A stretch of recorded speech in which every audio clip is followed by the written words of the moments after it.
What's up, guys? It's KB. Make sure you subscribe to the Underground Sports Philadelphia YouTube channel. Click the bell icon down below so you don't miss a single video from us. And thanks for tuning in to another video from Underground Sports Philadelphia. Now let's get into it. Philadelphia, baby, you're going to love it.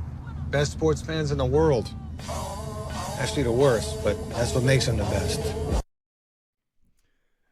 So you're going to love this. I'm going to a salon on Friday. I am starting a new job on Monday.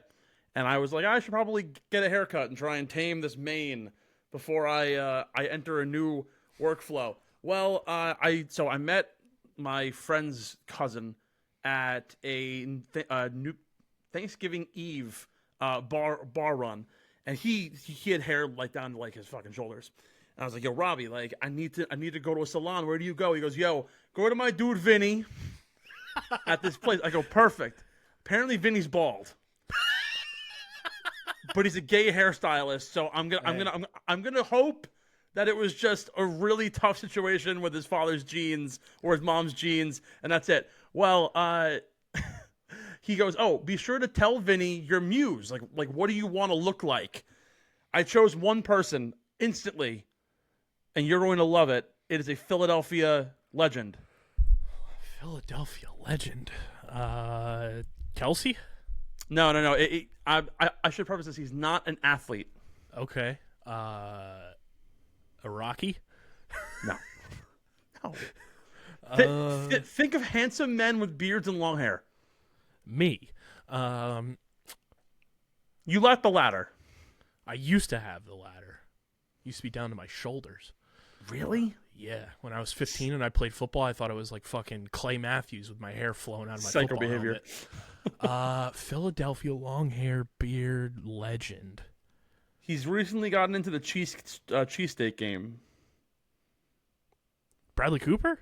Bradley Cooper. Okay, Cooper Sharp. I saw a photo of Bradley Cooper and I was like, I fucking need this dude's hair. Actually, I'll pull up the exact photo. Is it so him like in kind of the like Uber Eats commercial? Football's not enough food. But that day was ruined. It's like I'm going for a quasi like it's a quasi Hangover Bradley Cooper and like A Star Is Born Bradley Cooper. Okay. It's that. Oh, I like that. Now, take that with my hair. There's no volume to it at all. Just kind of like, it's just flat. It needs to really like get like pushed out and get a little bit length. But the front is there. The front's definitely, and like the facial hair's similar. Exactly. So, I like that. That's going to look good. So the hope is that on Friday, I will send you photos. I will post it online for everyone to see. Yes. That I am going to try my absolute best to look like Bradley Cooper. I like that. That's I'm praying to God it works. That's a good haircut. Or also, I'm going to start a new job, and I'm going to look fucking terrible. Which is the other part of this that I'm nervous about. I'm like, do I risk it all right now and just say, you know what? Like, I thought about either literally cutting it all off and just starting anew. And then I'm like, oh, but it's cold. Yeah. So I want to keep the longish hair. There's no real good way to go about this. So I'm going to risk it all and pray to God that it doesn't come out terrible. Hey, I always say, if you are a white male, the best people to get haircuts from are either a woman or a gay guy. Because they're going to do you the best. My current guy, Nas, sick dude, awesome guy. Just, first of all, he's an hour and a half away from me, so it's tough to get out there. But no disrespect to you, brother, but I gotta go my own way. With long hair, you gotta go to the salon, get the hot towel. I should preface that too. Like anyone with like long length to their hair. Woman, gay guy, you're in good hands. So praying to God it works out. We will see. Fingers crossed. We'll see. I'm excited for that. That's a good haircut. If it works, it works. I mean, there's no. Plus, like, really, if again, I'm going to a salon. You should how to volumize hair for women. What difference could I possibly be? And honestly, like I have way more voluptuous hair than like most like dead pin straight hair for women. Yeah. So hopefully I've got a good thing going for me. So we'll see. But forget about the hair. It's a big day. Take care, forget your hair. Hey, Cousine, take care, brush your hair. How you doing? Yeah, I'm going to post it online. I'm going to tag Kujin and be like, hey, come on the show. I doubt he knows any golf. He might know who Tiger Woods is. I would be surprised if he didn't know golf, especially like the circles he runs in now. I want to see a little Mo Mozzarella. Nobody move. Nobody gets hurt. His golf balls are just like meatballs. How you doing, your sister?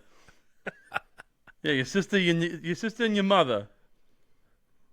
How you doing? His putter's just a giant comb. No, his putter's gonna be a fucking sausage. Yeah. Or it's the penis putter that they are trying to sell on. Oh yeah. On those like meme sites. Yeah. One of the two. One. It's definitive. Well, a lot of things to get to. A lot of things to chatter about. Actually, there's literally only 3 things that I have on my docket because we're probably going to spend an hour and a half talking about it. But it is a bittersweet day here in the history of this incredible show. 229 episodes, and I've been around for, I believe, like 220 of them. Right? Something like that. Give or take. Give or take. 3.5, actually more than that, 4.5 years. Wow. Remember, Johnny and I started this show the weekend after the PGA Championship, and the first hot take I ever had was that Phil Mickelson would miss the cut after he won. Also, Phil Mickelson winning a major to where we are now is a complete turnaround. And even better than that, we are getting news that Brooks Koepka might not be playing on LIV next year. Mm-hmm. And we'll talk about it later. But like the implications of like Brooks Koepka just being like, hey, I want to come back to the PGA Tour, and they're like, yeah, sure. And like JT and Rory, who were like, I'm going to stick around and lost out on hundreds of millions of dollars, are going to be like, this fucking guy is just right back where he was. Like what are we doing here? But anywho, all of this to say that unfortunately this is my last episode with this esteemed and established show that I have worked so hard to create and build.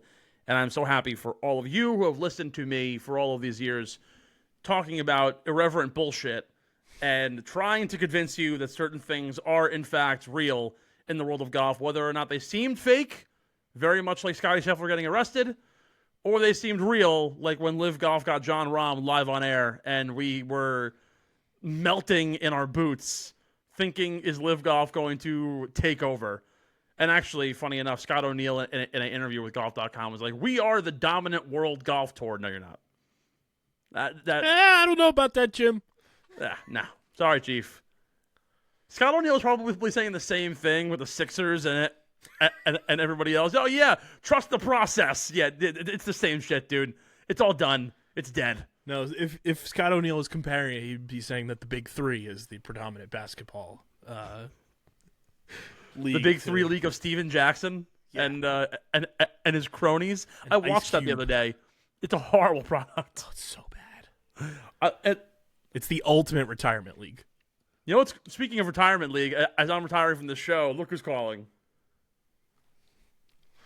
Hey. What a fucking world, man. What a world we live in.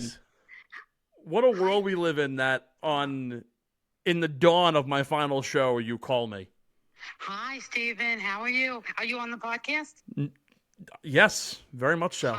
Hi, everybody in podcast land. There it is. It hits one like lifetime. Is this going to be my final?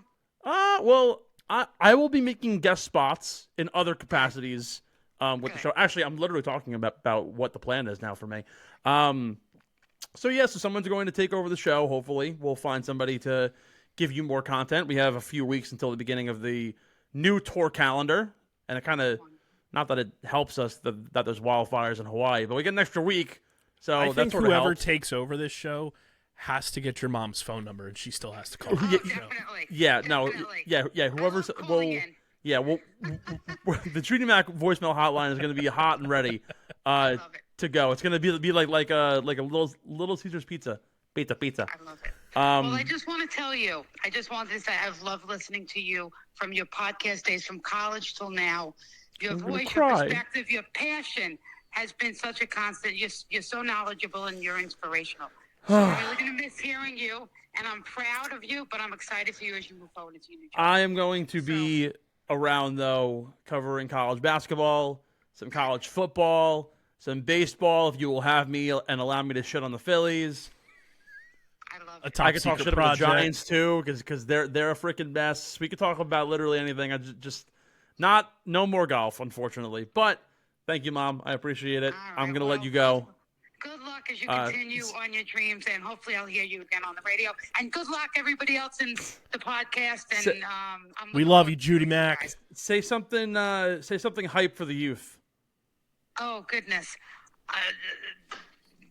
Follow your dreams. No. Do Do you know any memes? Oh, memes? Yeah, like Mom, how old was I when I did that forward roll tumble and I ended up in the hospital? Gracious. How old was I? Goodness gracious! I don't know. Maybe third grade. I pulled up to the school. How old was I? I was like, I don't know, 8, 9 years old. go a little lower than that. 7. A little lower than that. 5. No. Like what's between 5 and 8? 6 or 7. Oh, you're an ass. Oh, 6, 7! She fucking did it! Thank you, Judy. I love that she said you're an asshole. 41! I feel like a moron. I love the new one with the Grinch in Universal when all the kids come up and they're like 6, 7. He's like 8, 9. He's So like, I hear that all day. She called again. Oh my god. I can't believe she said 6, 7. Hey, 6, 7? Yes, 6, 7. 6, I 7. don't know what it is, but I see it all the time. No one knows what it is. I feel like a boomer when I hear it.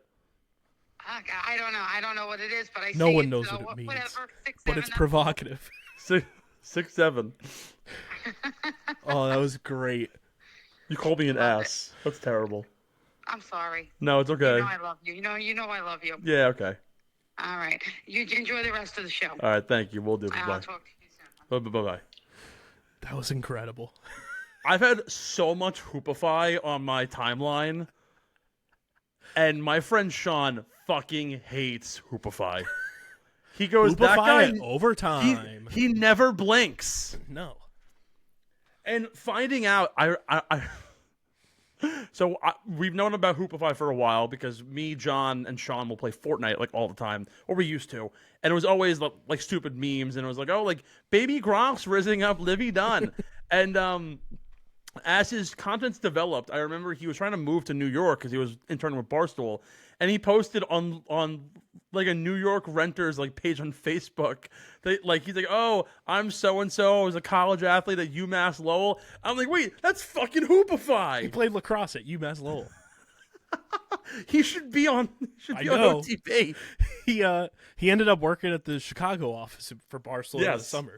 But yeah, Now I was he's like, overtime. oh, I got to get Hoopify on fucking OTB now because Now he's working for overtime. Yeah. Like this is a perfect collab here. it's so funny. What happened to the 6'7" kid? Is Hoopify washed? Sound off Very in the much comments. watched. Well, I mean, hey, bro, he got fucking Kim Kardashian to do a takeover Thursday. Dude, when he was at Barstool, they were using like the AI like voiceover things to change his voice to different languages, and it was like Hoopify in Spanish, Hoopify in Chinese, Hoopify, and like I love people were that. making accounts just changing like whatever the voiceover language was, and they were like, "Damn, Hoopify's gone worldwide." Xiaoban Xingjai. Literally, it was like it's him. It was Chinese so Hoopify would be insane. absurd. Oh my god, yeah, dude, it's so. Anywho, God, 6'7". We're probably gonna have about 6 or 7 more of those points at some juncture in the show. We'll talk all about it, but yeah. So, long-winded way after 14 minutes of rambling. I will be no longer the host of the Get in the Hole podcast. We'll be looking for somebody else new to fill my shoes. If you want to try and take on this illustrious position, please reach out. As we are rapidly looking before week 1 of the PGA Tour schedule. But I will, of course, be hanging around with the Underground for other capacities, as my new job does not allow me to work in the golf sector, which I don't want to spoil anything on where I'm actually going, both for privacy reasons, but also just because it's still under the wraps. When it's official, can you just post your face on the Kevin Durant My Next Chapter meme? I was gonna post Kevin Durant in the hospital bed, and be like I'm taking a permanent sick leave from getting home. Oh, that's hysterical. That or it would be the LeBron meme of like, I can't believe this is my life, smiling through it all. So yeah, if you want to take part, we'll have a form out. Yes. In the near future. I was talking to a couple people that are like around me. Steve will be part of like our onboarding process simply because one, he's still part of this company, just not talking golf. But obviously I want Steve to have say in who the right people are taking over. But I've been talking to a couple people and just like potential format changes and stuff like that. So what the plan is after this episode, Get in the Hole will be on like a winter hibernation. We're gonna kind of use the winter months as like prep, planning, talent search, and then get things going like when real life golf season for like the common man starts. And then some people I was talking to, we were kind of like, let's use the PGA Tour as a topic point and not necessarily the end-all be-all of the show, because a lot of the people I was talking to, they golf in real life and kind of using like those stories too. So Get in the Hole might have a little bit of a different like flavor to it, but still the same ethos. But Steve is going to be involved in helping find the talent, and then Steve is still going to be sticking around because he's not allowed to leave me no matter what. I will say, I think the beauty of golf is that you can go in so many different directions and you can do a lot of different things. And I've always wanted this show to be more than just the PGA Tour. And I feel like I've always stuck myself in this box because it's my niche and my interest. And I think with a lot of stuff outside of that comes the need for further content creation. And again, I was never able to do that. And it was great when I had Ethan around because he was so great at being able to just churn out content and videos. So I'm hoping that the next folks who can come in are very content heavy, very focused on a certain style, and want to just hit the ground running and really take this to new heights. My goal is not to stay stagnant. My goal is to make this even better than it was. And I will admit I had some pitfalls in my own process. I wanted to grow social more. I wanted to do a lot of different things. And so I hope that the person after me supersedes expectation. As the great Lou Holtz once said, after they won the Natty back in the 80s, the next year they finished second and everyone's like, oh, you're an idiot. Well, I still finished second after winning the Natty. The last person in medical school is still called doctor. So the hope is that we can never settle and always go for higher. So we have plenty of time. I mean, let's be honest, the PGA Tour schedule, which actually we'll talk about in about 30 seconds, while it is starting in the middle of January with the Sony Open, let's be honest, the real casual golf fan is not tuning in probably until the beginning of February with the Waste Management, maybe the Genesis, and then it really comes down to mid-March with the Players, with the Arnold Palmer, and then, of course, the Masters that second weekend of April. So we have plenty of time to figure it out, and I definitely don't want to rush the process either. I wanted this to be as smooth as possible. So, yeah, we're hibernating like the two bears in one cave, you and I. Yeah, just call us Tom Segura and Bert Kreischer. Can I be Bert? Yeah.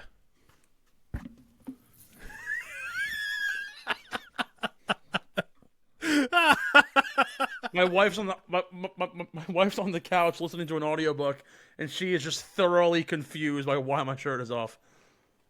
Now you just need a giant Stanley jug of Kool-Aid. I do have a Yeti somewhere. Actually, I had a coffee about an hour ago in a Buc-ee's cup. Oh, this is incredible! I can't wait to tag Bert in a clip with that. Should I just do the show? Should I do this show shirtless? For free? It's up to you. K goes for free. See, that's why she's my favorite McAvoy. Plot twist: the show's coming out exclusively on OnlyFans. Has Jason Kelsey ever done a show shirtless on New Heights? It's a good question. I'm sure he has. So you know what? Fuck it. We're in. Your final show is just tarps off. Tarps off. At least for the first topic. First of all, actually, let's give a shout out to our title sponsor here. And because we haven't said it yet, welcome in everybody to Get in the Hole, episode 229, live from the underground on Spotify, Apple Podcasts, YouTube, and wherever you get your favorite podcast. Steve McAvoy here with the Kyle Bennett on a incredibly entertaining and comical final episode, at least in my tenure, of the Get in the Hole podcast. And of course, we cannot do this any week and every week without our friends over at 47 Brand keeping us looking fresh. From KB's sick Vineland hat, by the way, absolute beaut, to all of your shopping needs actively right now through Christmas, 30% off the store. We only have a few more weeks until the holiday season rolls around. Whether you need a Christmas gift, Kwanzaa gift, Festivus gift, Hanukkah gift, all available. 47 Brand. Check them out. The official headwear sponsor and t-shirt sponsor of the TGL. And, of course, so many styles to choose from that you can look your absolute best this holiday season. And, honestly, I'm probably going to have to buy a beanie soon because it was 17 degrees out today. And I'm eyeing a Giants one. Yeah, 20% off one item, 30% off two or more right now. Bang. It's a beautiful sale. And it's automatically applied in the cart. You don't have to worry about any codes or anything. Just be sure to use the link in our description in order to tap into those awesome deals. And, of course, free shipping when you make an account through 47 Brand. So, shout out to the fellas and the ladies over at 47 Brand for keeping us looking sick and nasty all day long. Let's jump right into the good stuff as we actually talk some golf for the first part of the day. And, of course, we started with some clubhouse chatter, right? Acorn Hills, the presenting sponsor of this specific segment. For one final time, love talking about Acorn Hills, our go-to apparel brand, putting an eco-friendly spin on styles that you will absolutely love. Using plantable clothing tags, you'll be sure to look your best from the blistering sun or the chilly fall and winter. Head to acornhillsco.com. Check out their Founders Club, their quarterly subscription, where you can get hand-picked exclusive styles you cannot find anywhere else on sale right now. Upwards of $45 in saving. Once again, it's at acornhillsco.com. And you can also use code GITH15, that's Get in the Hole 15, to get 15% off your next order at acornhillsco.com. If you haven't heard it yet, guys, acornhillsco.com. Be sure to look your best from the ground up with our friends over at Acorn Hills. I'm only talking about one topic. I wrote down a slew of things, but this one's going to take up a lot of time, and I think it's a really fascinating one that I have you joining me to talk about. There was a rumor about 2 weeks ago. Harris English got on at the RSM Classic and was talking about possible changes to the PGA Tour schedule and calendar that's upcoming. And one thing I found really interesting was they're looking at things as soon as 2027 to take place. So obviously we have the 2026 calendar out. We already know what's ahead. We've added a new event down in Miami. That's the new Trump event. We got rid of the Century for 1 year at least because of the wildfires in Hawaii. They've also made some moves with some sponsors as well. So there's been a lot of movement and new updates to the overall tour schedule. But apparently it might come to a blistering halt come 2027. And actually Tiger Woods alluded to this this past week before the Hero World Challenge. He was asked questions about what his playing career is looking like now. He has already said, he's mentioned in the past that he's not going to play the beginning part of the TGL season. He'll come back in the mid-year, but he's really using this time to focus on his efforts within the PGA Tour. And he had mentioned, of course, it was the first place to ever give him a shot. He came out. He was a constant winner. They honored him. They wanted him to be a part of their sport. He played his first event when he was 16. So he's really getting very involved now in the inner workings of the tour rather than trying to continue his playing career, continue on to the Champions Tour. And one of the things that he had mentioned that was very similar to Harris English and both lined up was the possibility of a brand new PGA Tour calendar. A shortened calendar, more specific events, the desire to have guys play more and try and grow the media rights and the allure around certain events. Obviously, there's been movement already. Farmers Insurance is getting rid of their sponsorship at the end of this year for the Torrey Pines event. They've already had movement. Honda's dropped off in favor of Cognizant.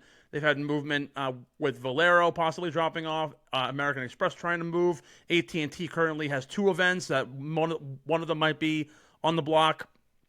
So there's a lot of things happening, all at a very pivotal moment. Plus, on top of this, LIV Golf is now going to 72 holes. They're trying to expand more. They're trying to appease more of the OWGR, all these different things. So what does all this mean?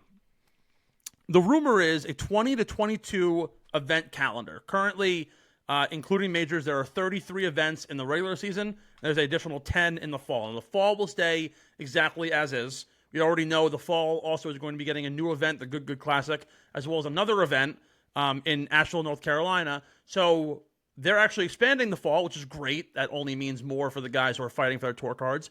And they're going to leave that totally still. What they want to do, though, is start a season, let's call it 22 events. We're cutting down 7 events because we're not going to include the majors in this. The goal is to start in late February to avoid conflict with the college football playoff and NFL Sundays in January and February. So really, we'll probably start following President's Weekend. And it might even shift another week once the NFL expands to another full-on week. What are they looking to do in order to cut those events? They want to possibly have no events in Hawaii. They want to shorten the California swing. They want to include bye weeks after majors, which you know that I've been a huge proponent of this for years. They want to get rid of 1 to 2 events in Florida, possibly an event in Texas, and get rid of some smaller market events in favor of events in larger metros, which, and we'll talk about this, we haven't had an event in Philadelphia in a long time until this past May, and it was pretty fucking good. And as a one-off, and we can talk forever with our friends and my boy Joey Chitwood, it was a fucking good event for a one-off in the middle of Philadelphia in May.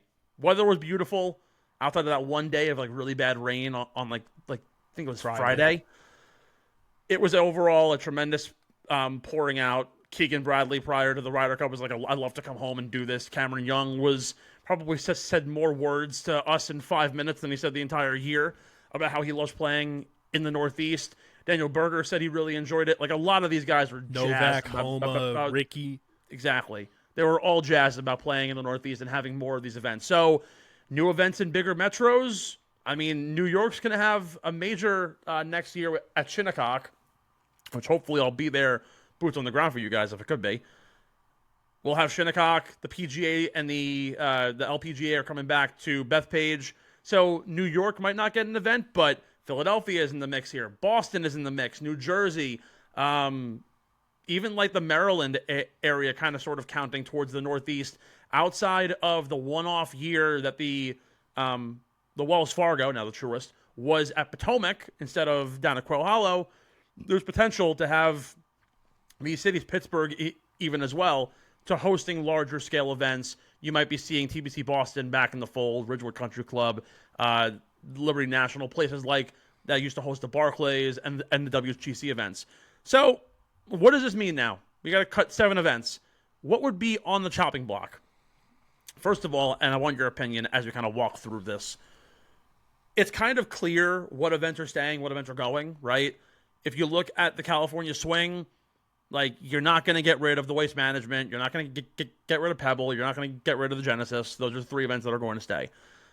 Farmers is canceling their contract. They're not going to renew it following this year. So it kind of seems like Torrey Pines is going to fall off the calendar, which is a shame because Torrey Pines is an incredible golf course. But really, I think the kind of good thing about this is that it will become a U.S. Open staple for years to come, which in years past they've played multiple events at Torrey Pines. Last year they did that. They had the U.S. Open there, I think 3 or 4 years ago. I wouldn't mind keeping Torrey Pines as a major event and cutting the sponsorship totally.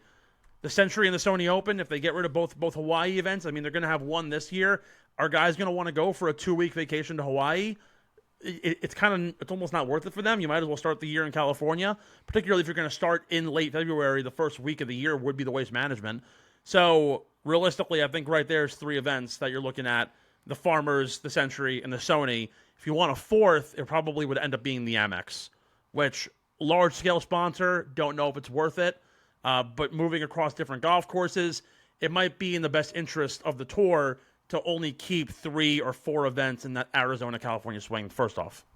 Yeah, that is an interesting way to, and just when you said like the first event would be the waste management, like you want to talk about a perfect way to like kick off your season. Exactly. Yeah, like it totally makes sense if we're starting in. It's almost like NASCAR starting with what is it? The Daytona 500 is the first NASCAR race of the year. Exactly. That would almost be like golf's version of it. And this is what I'm talking about when it comes to the overall like degree of sponsorship and intrigue by fans. You want to be able to have an event to begin the year that's going to automatically gauge and get people intrigued by it.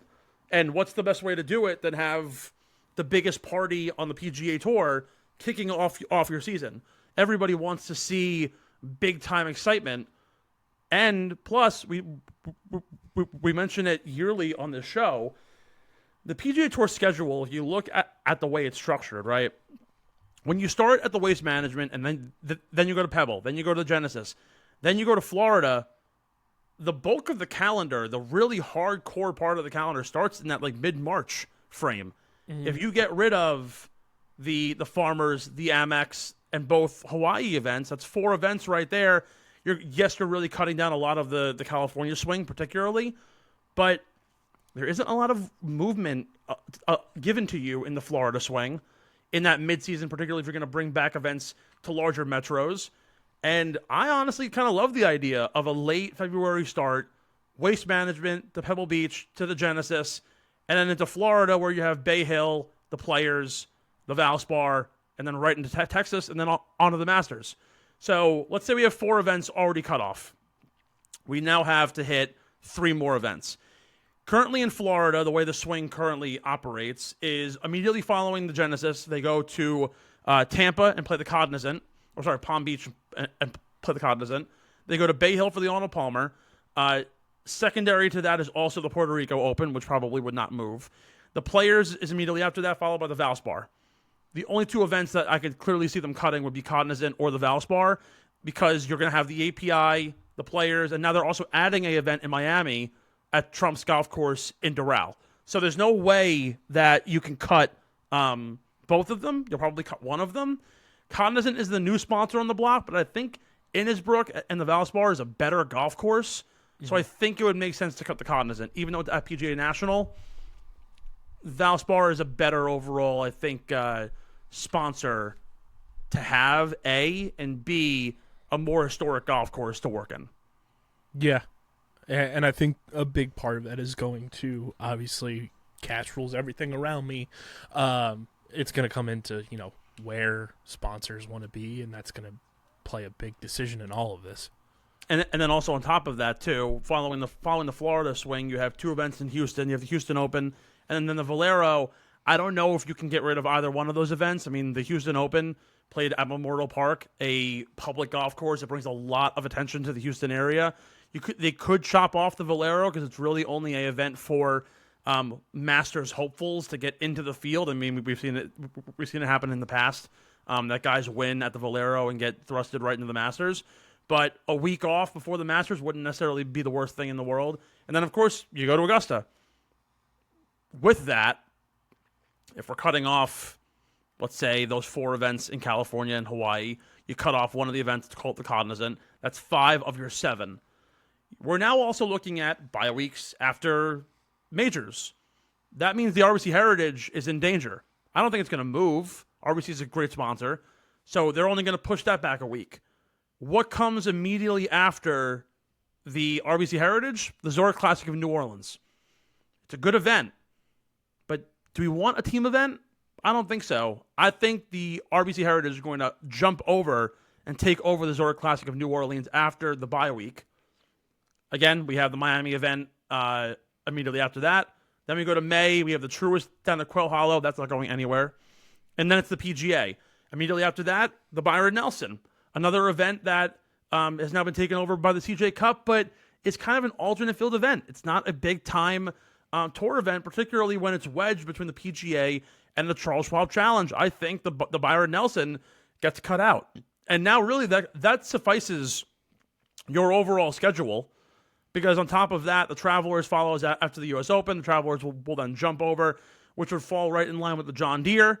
And then after the John Deere will be the Scottish Open and then the Open Championship, and they're probably going to cut out the 3M.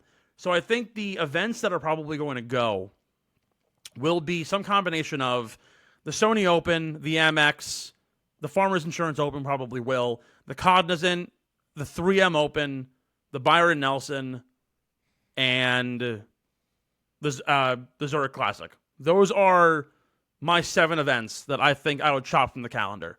In addition to that, I would personally consider, I'd want to keep the Rocket Classic in Detroit. It's been a great event for the city of Detroit. It's brought in a lot of money, and it's really helped a lot of underprivileged households to get more into the game of golf. So I think it's a home run to keep.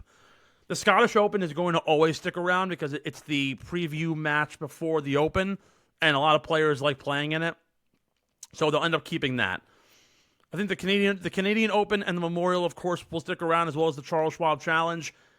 If they change any events, they might keep the Zurich Classic if they don't move either one of the Houston events. And they might move that to a northeastern city, call it a Philadelphia or a Boston. Another event that you could very, very well move to another city. If you keep the John Deere, you might be able to move that to maybe not Silvis, Illinois, but move it to Chicago. Go play at Medina or a big-time course in the Chicago metro area. Silvis being 2.5 hours from downtown Chicago, it might make sense to only do a slight tweak. And then finally, I want to see the tour get rid of the Wyndham Championship and move it from Sedgefield in North Carolina and bring it to a major metro city to end the year off in a New Jersey, in a Philadelphia. Get that vibe going. Plus, it's the middle of August. It's hot as balls when it's the middle of August and they have to go down and play the FedEx St. Jude in Memphis the next week. Maybe move out of TBC Southwind. Get out of Tennessee. Go to a cooler climate metro in the Northeast that's going to support a better weather experience than guys getting heat stroke in 100-degree weather. Will they do that? I don't really know, but it's a possibility. The BMW will always be moving around. They play anywhere from Missouri this year. They played in Colorado. They played in Maryland. They played in Delaware. So that one's always it'll always move around. And then of course the Tour Final is going to always be at East Lake. So all in all, after breaking all of this down and talking so heavily about what could possibly happen, the Sony, the Amex, the Farmers, the Cognizant, the Valspar, the Byron Nelson, and the 3M are the events that in my opinion, are all on the block. Also considered up for debate, Houston Open, the John Deere, and the Zurich Classic. What could this also mean? Might mean and this is where our dialogue really comes into play. What are the side effects to this? What does it mean that the tour is going to try and crunch down from a 33-event tour to a 20, 22, 25 events with majors in a year? I think it might mean a beefed-up Korn Ferry Tour, which I think would be awesome for guys with conditional status and full-time Korn Ferry status to play in higher leverage events with higher purses because the money's already allocated there. Give guys more opportunity to earn their tour cards. Have a more stabilized calendar on the Korn Ferry Tour. We talk about it every year, how they go from Argentina to Illinois to Missouri to California. And let's be honest, golf's a hard sport to maintain consistency in movement all the time. So I want to see a more beefed-up tour. I've also thought of this. What if we created a Korn Ferry Tour PGA Tour league? The bottom half, or everyone's 76th and worst. Because the top 75 qualify for the signature events and the top flight events. 76 and down, and then the top 75 players from the Korn Ferry Tour play on an alternate tour in addition to where they're currently playing PGA or KFT, and use those events and make those signature events for those levels to earn PGA Tour full-time status. And it carries over to your fall slate. It's kind of like the NBA Cup. I was going to say, almost like a quasi-inverse Champions League. Exactly. And you're doing it as an alternate field event, essentially, because everyone else is going to be out playing wherever. On the week of the RBC Heritage, that is a signature event, everyone else goes and plays the Zurich Classic. But now no longer is it a team event, it's an individualized event. You have a higher purse. You can maintain the economy boost, but it's going to be an alternate field event. And one of the problems that the tour has had for a long time is struggling to allow players opportunity to earn tour status or tough travel and all these different factors. Now, with only 100 tour cards being divvied out, it's getting more strict, giving them more opportunities to, A, be treated like a big-time pro, and B, have the ability to earn status faster, I think only helps the cause. Mm-hmm. And I think that could really be a huge upside swing for both the PGA Tour and the Korn Ferry Tour, and really everyone else as it trickles down too. The Latin America's Tour, the Asian Tour. You come to the States, you could even do a partnership now with the DP World Tour as well, and bring more guys from the European side over to the States playing these events. Have them be like invitationals for lower level players. Let's be honest, even the 75th ranked guy on tour, who would probably be the number one guy in the field, let's say, it still isn't a bad name. If you look online at Data Golf right now, the 75th ranked player in the world is Emiliano Grillo. Right above him is Wyndham Clark. Jake Knapp is in that area. Joaquin Niemann is in that area. Daniel Berger, Billy Horschel, Michael Brennan, who won an event in Utah. Like, there are some good names. Keith Mitchell is 87th. These are some good names that could very well be in an event and will bring some sort of allure to the folks that want to attend in smaller markets where they might be at risk of losing their tour event. And who knows? Like, everything takes time to get into. Like, are people really focused on the NBA Cup right now? Probably not. The Knicks are going to play the Raptors tonight. I'm not going to tune into it because I think it's stupid. But everything starts somewhere. You got to be able to start your calendar in some sort of way. If the top players are going to be in their own league, you might as well put everybody else in another league with a relegation, basically, to join the PGA Tour, or those in the PGA Tour who don't play well, they get dropped for the top 5 or 10 players, whatever it might be. I think it's a really good idea. As America embraces the relegation idea more, it only makes the sport better. I've been saying it for years, and obviously, like with the major 4 sports, it won't work just because TV deals exist in the States, and that's why relegation doesn't work there. But like something like golf, like where it's spread out everywhere, and like everyone's fighting for airtime with golf, and like, I mean, for crying out loud, the Internet Invitational was airing on FS1. Yeah. Like, you can make deals just like Premier League has, just like the championship has, like, and do that for golf, and I think people would still tune in. You know what's funny too? You know who's doing this more and is getting more aggressive with it? LIV Golf. Yeah. Or is it Lixie Golf now? Might be. Whatever it is. Since it's 72. I don't want to say if you can't beat them, join them, because LIV will never beat the PGA Tour, but again, been saying for 3 years. The PGA Tour can learn a lot from LIV Golf. Mm-hmm. Like Scott O'Neill and Brian Rolapp talk. You're telling me that relegation wouldn't be a great thing for both sports? And like there is no in between. Like the LIV League, if you're in the drop zone, you just don't have a team. Right. And now you're unemployed. It kind of sucks. At least with the PGA Tour, you still have a guaranteed card to something. And the opportunity to grow. In that bottom 75, I mean, again, as we look more names that pop up that Ryan Fox, Max Homa, Victor Perez, who's now on LIV, Eric Cole falls in this category, Andrew Novak, Thomas Dietrich. There's plenty of players. On top of that, you're bringing in the Harry Higgs guys who are on the Korn Ferry Tour. Joel Damon's now on the Korn Ferry Tour.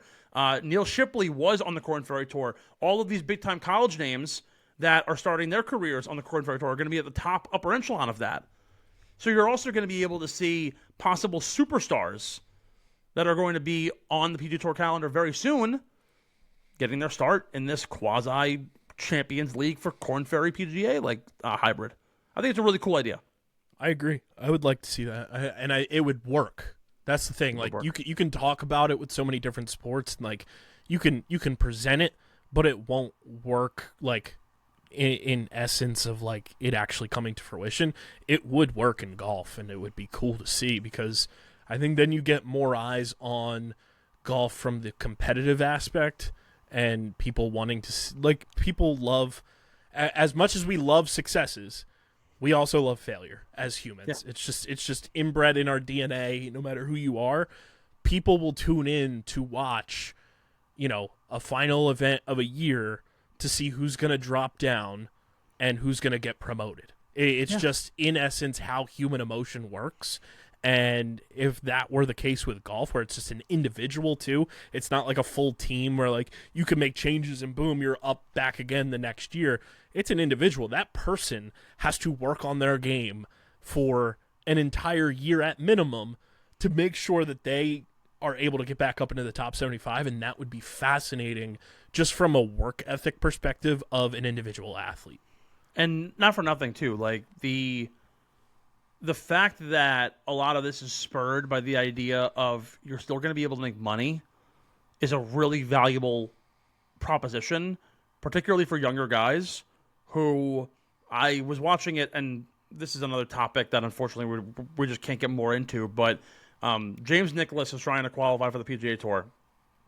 Graduated from Yale, has been playing on the KFT for a long time, has been battling up and down. He went to Q school to try and get his PGA Tour card. Now, he already has guaranteed status on the KFT, but he was playing in the second round of Q school, which you pay $4,000 just to enter Q school, and now hopefully you're going to get all the way to the final, which is a large-scale challenge. And due to weather, they canceled the final round. They counted only the 3 rounds because they couldn't do a Monday finish.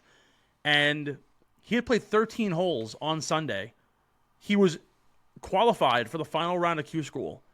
When they canceled the 4th round, they canceled the entire round. So his 13 holes do not count. He missed Q school final by 1 stroke. Devastating. But he has guaranteed money and status. What's going to happen to everybody else who was trying to make it and had no status, and now they're going to go play mini tours or the Latin America's tour, or some random ass place is going to try and host them, and they're going to have to grind for a full year? This gives the opportunity for not only the guys who are making guaranteed money, but the guys who have a chance on the Korn Ferry Tour, even low level, to immediately be affected by the chance to win $1.5 million at an event. Get top-line amenities. Get certain things allowed to you that maybe you never had the opportunity to do in the past. Mm-hmm. It's a very challenging sport to maintain if you're not winning. If you don't make the cut, you don't make any money. It's tough. So I think the opportunity to include 7, 8, 9 events, plus the alternate field events that we already have in Puerto Rico and Punta Cana and all these other places on the schedule. You can be a full-time Korn Ferry Tour member. You can Monday qualify into some of these events. You can work your way up. And dude, a win is a win. A win gets you status. That's pretty fucking good. I think it's a home run for a lot of these guys, and I think it's going to continue to go this way. And I hope the PGA Tour makes a conceded effort to try and help these players, because like we already have seen, 100 tour cards is a big downturn. 25 guys that are losing an opportunity to be on the biggest stage that they've been grinding for their entire life. It's challenging. It's hard. Yeah, and I think it would just make that competitiveness and that competitive nature of the tour that much better. And yes, it's more for the golf sickos out there, which I get, but casual fans of golf, while they might not watch it, you might find it one day and be like, this is pretty compelling. There are names that I know. And then there are names that I don't know. Who's this guy shooting a 63 on Saturday to take the lead? Mm-hmm. Who's some low-level Korn Ferry Tour player who you maybe never heard of and is 2 years removed from college, who might have been one of the top players in the college game, and now all of a sudden is bursting onto the scene, and you're watching his breakout. All of a sudden, you got a lifelong fan possibly. So that's really what I like. Because, and we'll talk about it in a little bit, the college golfers who are coming in, I mentioned this probably 5 or 6 weeks ago on the show. If you watch the Walker Cup, there are some incredible players who were on that team. Michael Lasasso, David Ford, Jackson Coyven, all of these guys are coming up now. They're studs. Ben James. You're going to find some really damn good golfers now on the Korn Ferry Tour, and eventually you're going to find them on the PGA Tour. Very similar to Neil Shipley, won a U.S. Amateur, and now here he is. And you first saw him at the Masters. He's a rare exception. It's very rare to see guys like Ludwig Oberg and Michael Torbjornsson and Neil Shipley get to where they are so fast. Mm-hmm. Everyone else, it's a grind. 100%. Well, let's take a break, shall we? Can I also say, every time you bring up Joel Damon, my brain just pictures Joel McHale. Why? I don't know. That's so random. It's such a weird they don't even Joel look crossover. Even remotely alike. I know. I guess I just hear the name Joel and I just think Joel McHale. There's also so few Joels out there. Yeah. That's a good point. It's a very interesting. We're in a very minimal Joel society. I wouldn't name my kid Joel, but they'll certainly be growing up listening to Billy Joel. Yeah. And I think it's a lot more just Joel. The first Joel. We love Christmas episodes, right? We're getting the vibe. Let's take a short break. On the other side, we wrap 2025 with the best award show in golf. We've won Pulitzer Prizes for this golf award show. It's the Get in the Hole Awards right here from the Underground. KB and Steve-O. We'll be right back. We back. It's the Get in the Hole podcast. One final ride with Stephen McAvoy.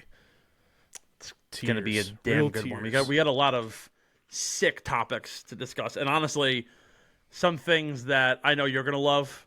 We're probably going to get into some really weird tangents while talking about this.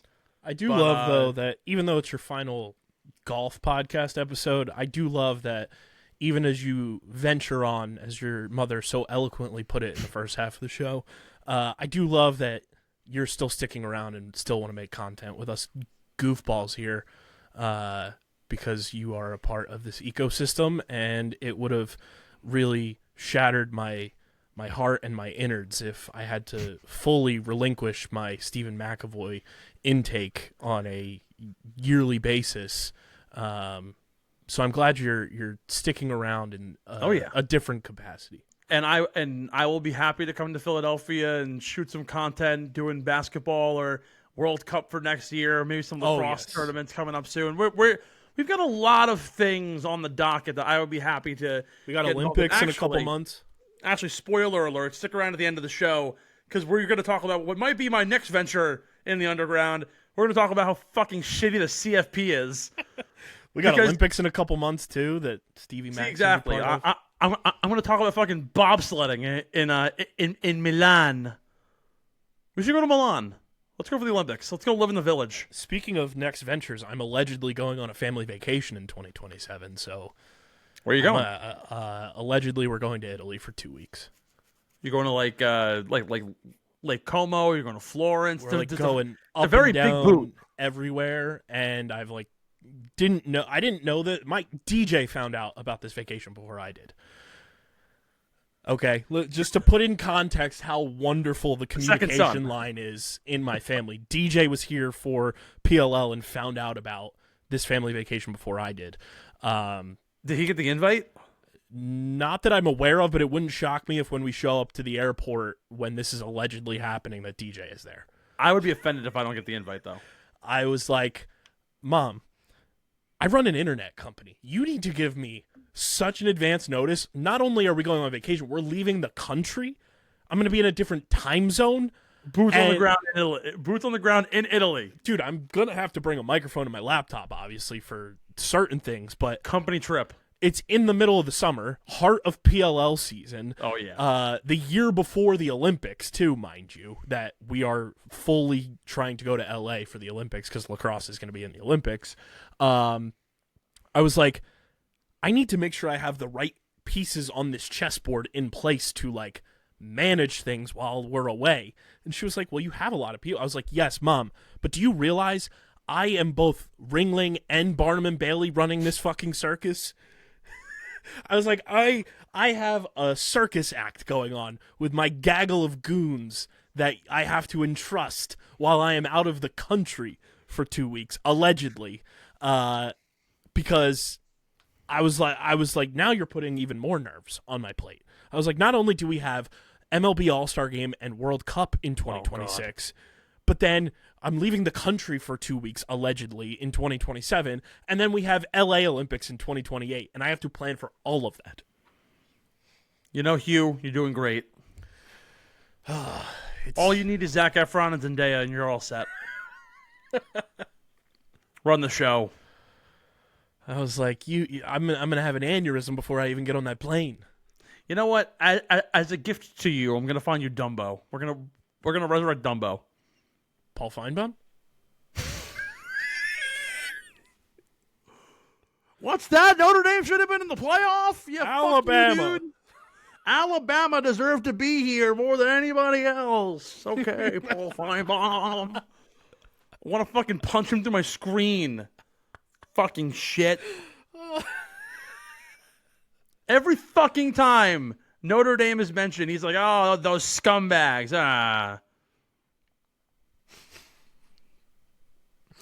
Paul fucking Feinbaum.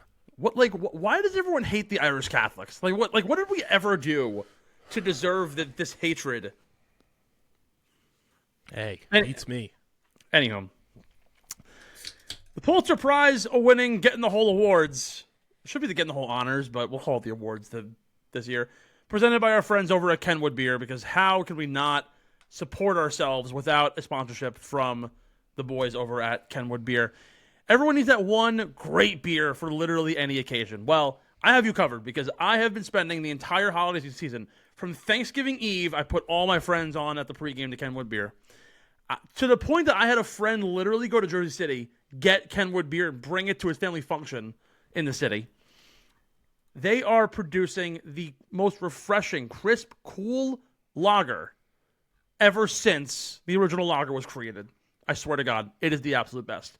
Go to KenwoodBeer.com, use the Kenny Tracker, hashtag grab a Kenny with me whenever you want, and get it at your local liquor stores in New Jersey, Pennsylvania, Maryland, Delaware, praying to God, New York soon, and, of course, the Wells Fargo Center and the Mann Center, all the other great venues in the Philadelphia area. Kenwood Beer, get on it now.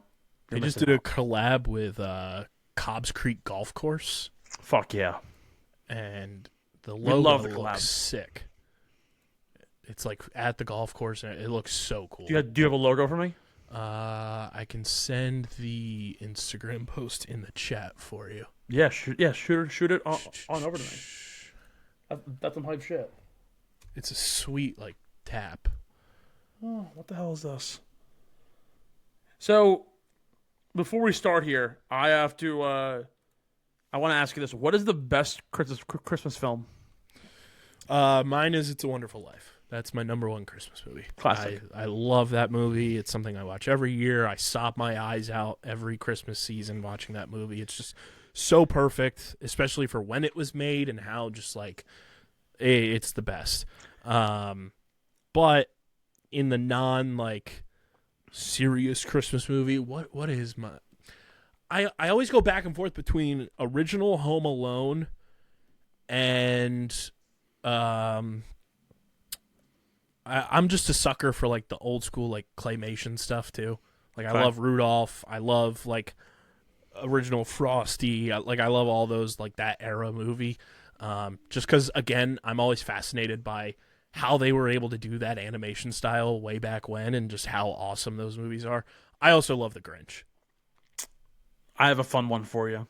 That my buddy Grant mentioned today. We were all debating it. His favorite Christmas film is Iron Man 3. I love that take. I love that take. That your friend. I want to shake his hand. I want to shake your hand. Now, if we're quantifying Iron Man 3, does that mean does that mean definitively Die Hard is a holiday film? I used to go to bat for that take and be like, yeah, just because. But now I feel like as I've gotten older, I've swung to the other side of the pendulum. It's the meme. I don't care if Die Hard is a Christmas movie. I was like, you can quantify anything, but definitively, I go to bat for Iron Man 3. That's a great pull, man.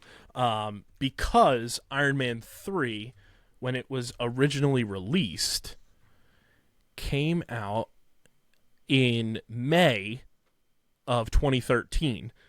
I always say the best Christmas like stuff when it gets quantified that way is when it comes out like before Christmas. So that way when Christmas rolls around, like back then, you would have it in physical media.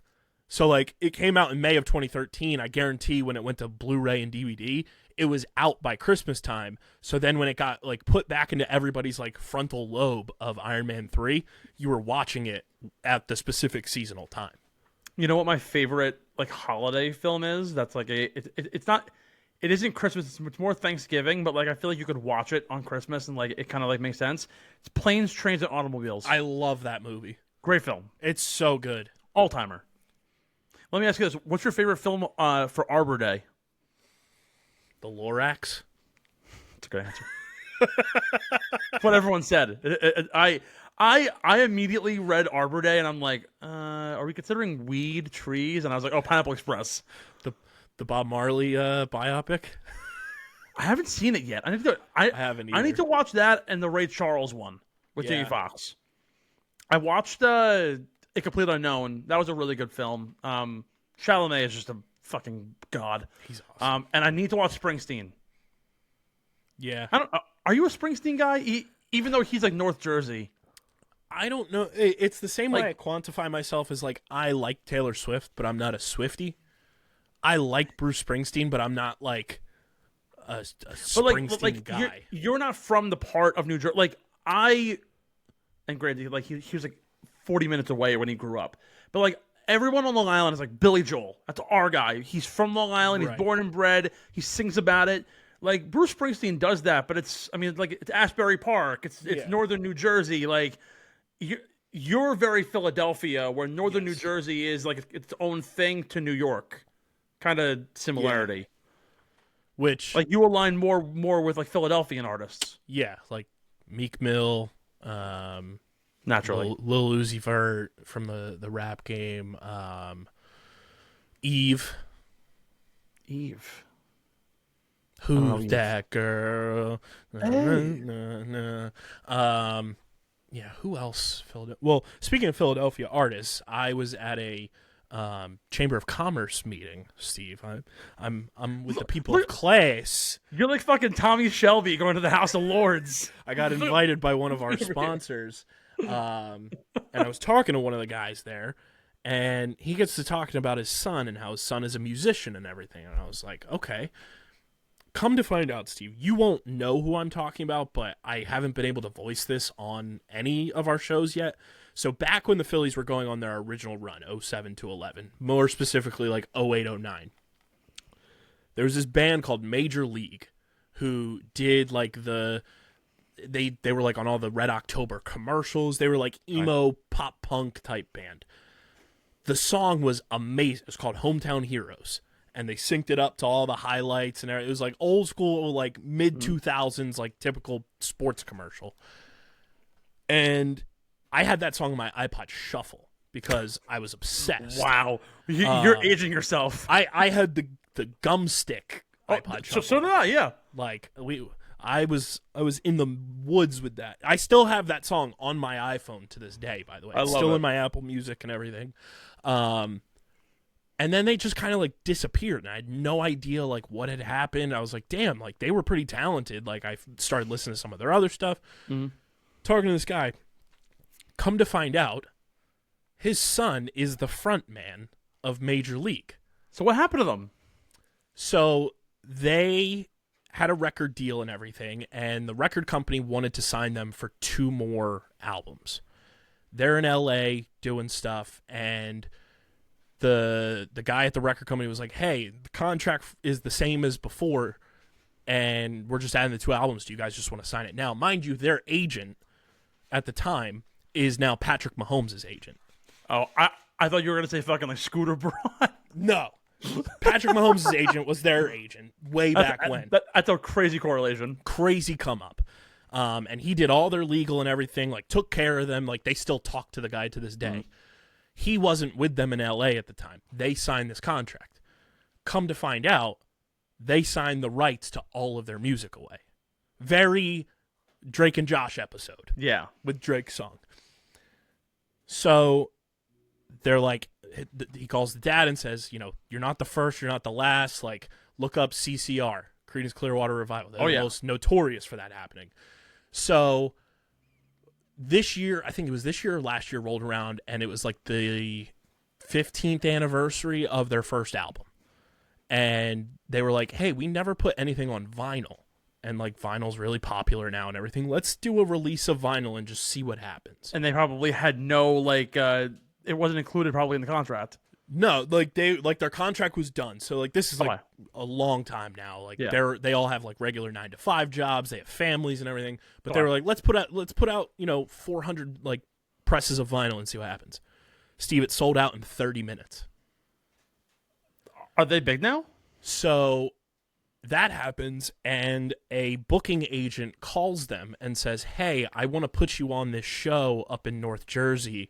At the time, this was like last month, and it was like later that weekend when I was at the meeting. We'll pay you $20,000. Mind you, this guy's dad says when they were touring, they toured for 8 years. Yeah. He was like, they didn't see $500 when they were touring. They were like, yeah, we'll pay you $20,000 right now, like 15 years later after everything. Okay. So now they go and play that show. I want to find out how it went. I would love to interview this guy because, like, as a kid, I listened to them. And they're planning on playing shows in Philly and LA and, like, New York, New Jersey in 2026 because those were, like, their 3 hotbed areas. But I love it.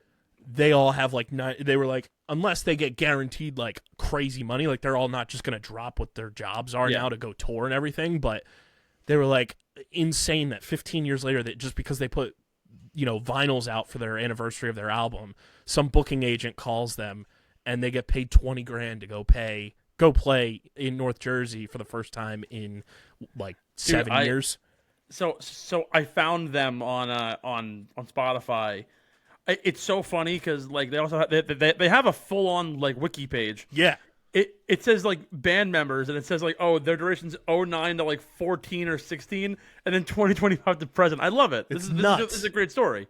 It's so crazy, and then to find out that, like, they're from my neck of the woods, because at the time I had no idea.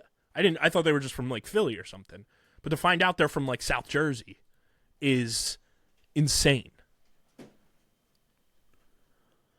We have breaking news. Before we get into the whole award, Golf Channel has unveiled a potential 2028 draft schedule based on conversations with a half dozen players that would see a post-Super Bowl start in Phoenix, a week off after every major, and playoff events that would include Pebble Beach and Riviera. Crazy this is happening literally after a half hour of talking about this. The current schedule is the Waste Management and the Miami Championship will be played in February. The API, the Players, an event in Austin, an event in Houston, played in March. April will be the Masters, the RBC Heritage, an event in Atlanta. In May will be the Truist, the Charles Schwab, and the PGA. June would be the Memorial, the Canadian Open, the U.S. Open, and the Travelers. July would be an event in Denver, the John Deere, and the Scottish Open. August would be the Open Championship, which will also be the Olympics. And then playoff events would be at Pebble Beach, Riviera, and East Lake in August. That's crazy. That's wild. That's fucking insane. So, let's circle back quickly to this. I predicted both Hawaii events are out. Confirmed. The Farmers is out. Confirmed. The Amex is out. Confirmed. The Cognizant is out. Confirmed. They would get rid of the Denver of the 3M in Minnesota and move it somewhere else. That's confirmed. They would get rid of the Zurich Classic and move it somewhere else. Confirmed. Literally, what I said is exactly what happened. Stevie Strange over here, seeing all the permutations. They're also getting rid of the Byron Nelson, and they're getting rid of they're getting rid of both the Cognizant and the Valspar. So Phoenix to Miami, to Orlando, to Point of Vedra, Austin to Houston, Augusta to North Carolina, to Atlanta to North Carolina, to Texas, the PGA Championship, up to Ohio, Canada, the U.S. Open, Connecticut, a new event in Denver, John Deere in the Chicago metro area, go overseas for 2 weeks, and then California, Atlanta. Kind of crazy, but it all makes sense. I wonder, though, because you know how we were talking about like the sponsors, like American Express, huge sponsor. Yeah. Their naming rights, I would assume, would get transferred to something. So I don't know how it's going to work. I think what's interesting is looking at the new events, right? We have Austin. It says Houston. I don't know if that's the Houston Open. Mm-hmm. Because for all the other cities, it says Atlanta event, Denver event. So like it might be the Houston Open, in which case they're getting rid of the Valero. But a new Atlanta event, thinking about new sponsors that could do that. I mean, Coca-Cola is the first one that comes to mind.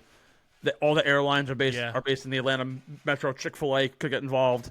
There's a lot of opportunity in Georgia for a new event in Atlanta.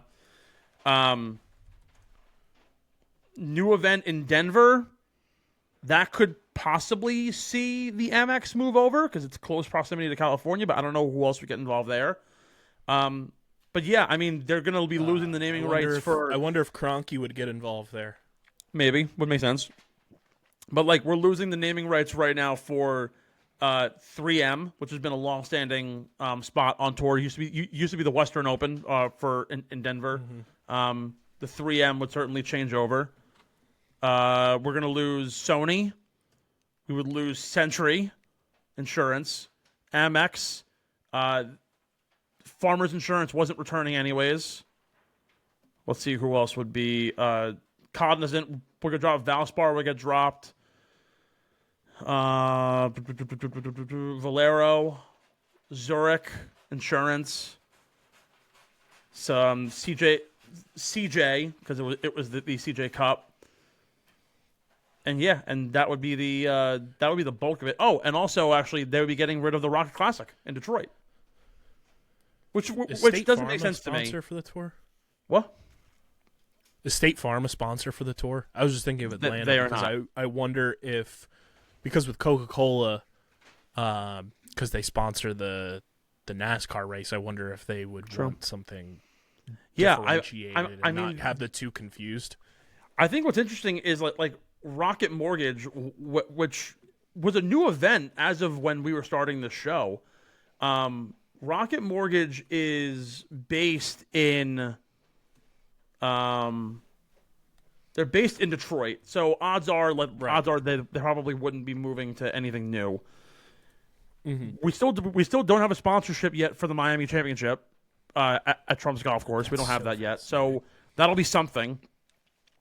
RBC will probably keep the rights for the Canadian Open. Yeah, I really don't know actually who would take over. Where's 3M's headquarters? It's in Minnesota, so they also would not be taking on a sponsorship. So like, let's see here, like major companies in Denver. Let's see what's possible here. Fidelity, Lockheed Martin, Coors. Bring a beer company. Western Union, Edward Jones, Ball, if they wanted to get involved in yet another event. They have major operations of Deloitte in Denver. Frontier Airlines. They probably would not get involved in any of that. Red Robin, Remax. So, like, there are some big-time companies that could possibly... Well, Western Union, the Western Open did exist for a long time, and they used to play it, I believe, in that part of the country. Like, in the Denver area. The Western Open was played...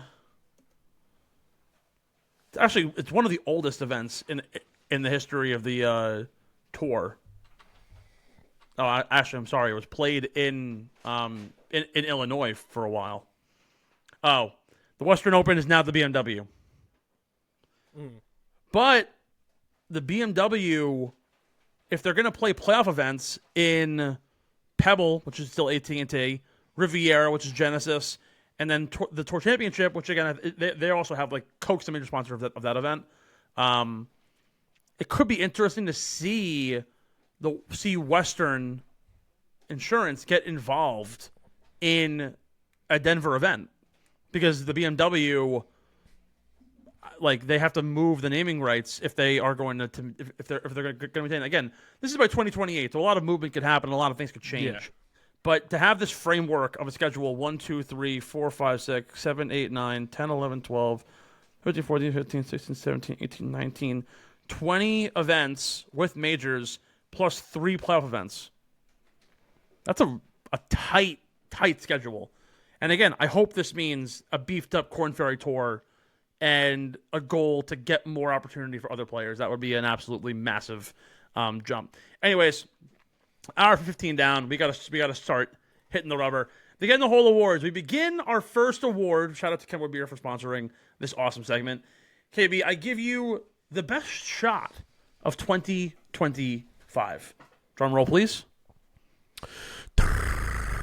This award is going to go out to Billy Horschel, who on the TGL's final night sealed the championship with an incredibly clutch 35-foot bomb.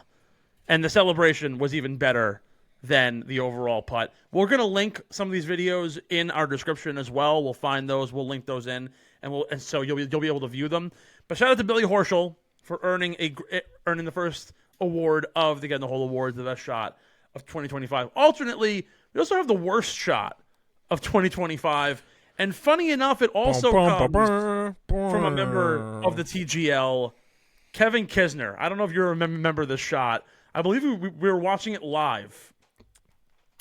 Kevin Kisner, out of the bunker, sculled his shot. It hit off the pin and almost took out someone's head. It landed way off the green. I vaguely remember this. And they ended up conceding the hole. The Jupiter Golf Club, Kevin Kisner had. It was one of the worst shots I've ever seen.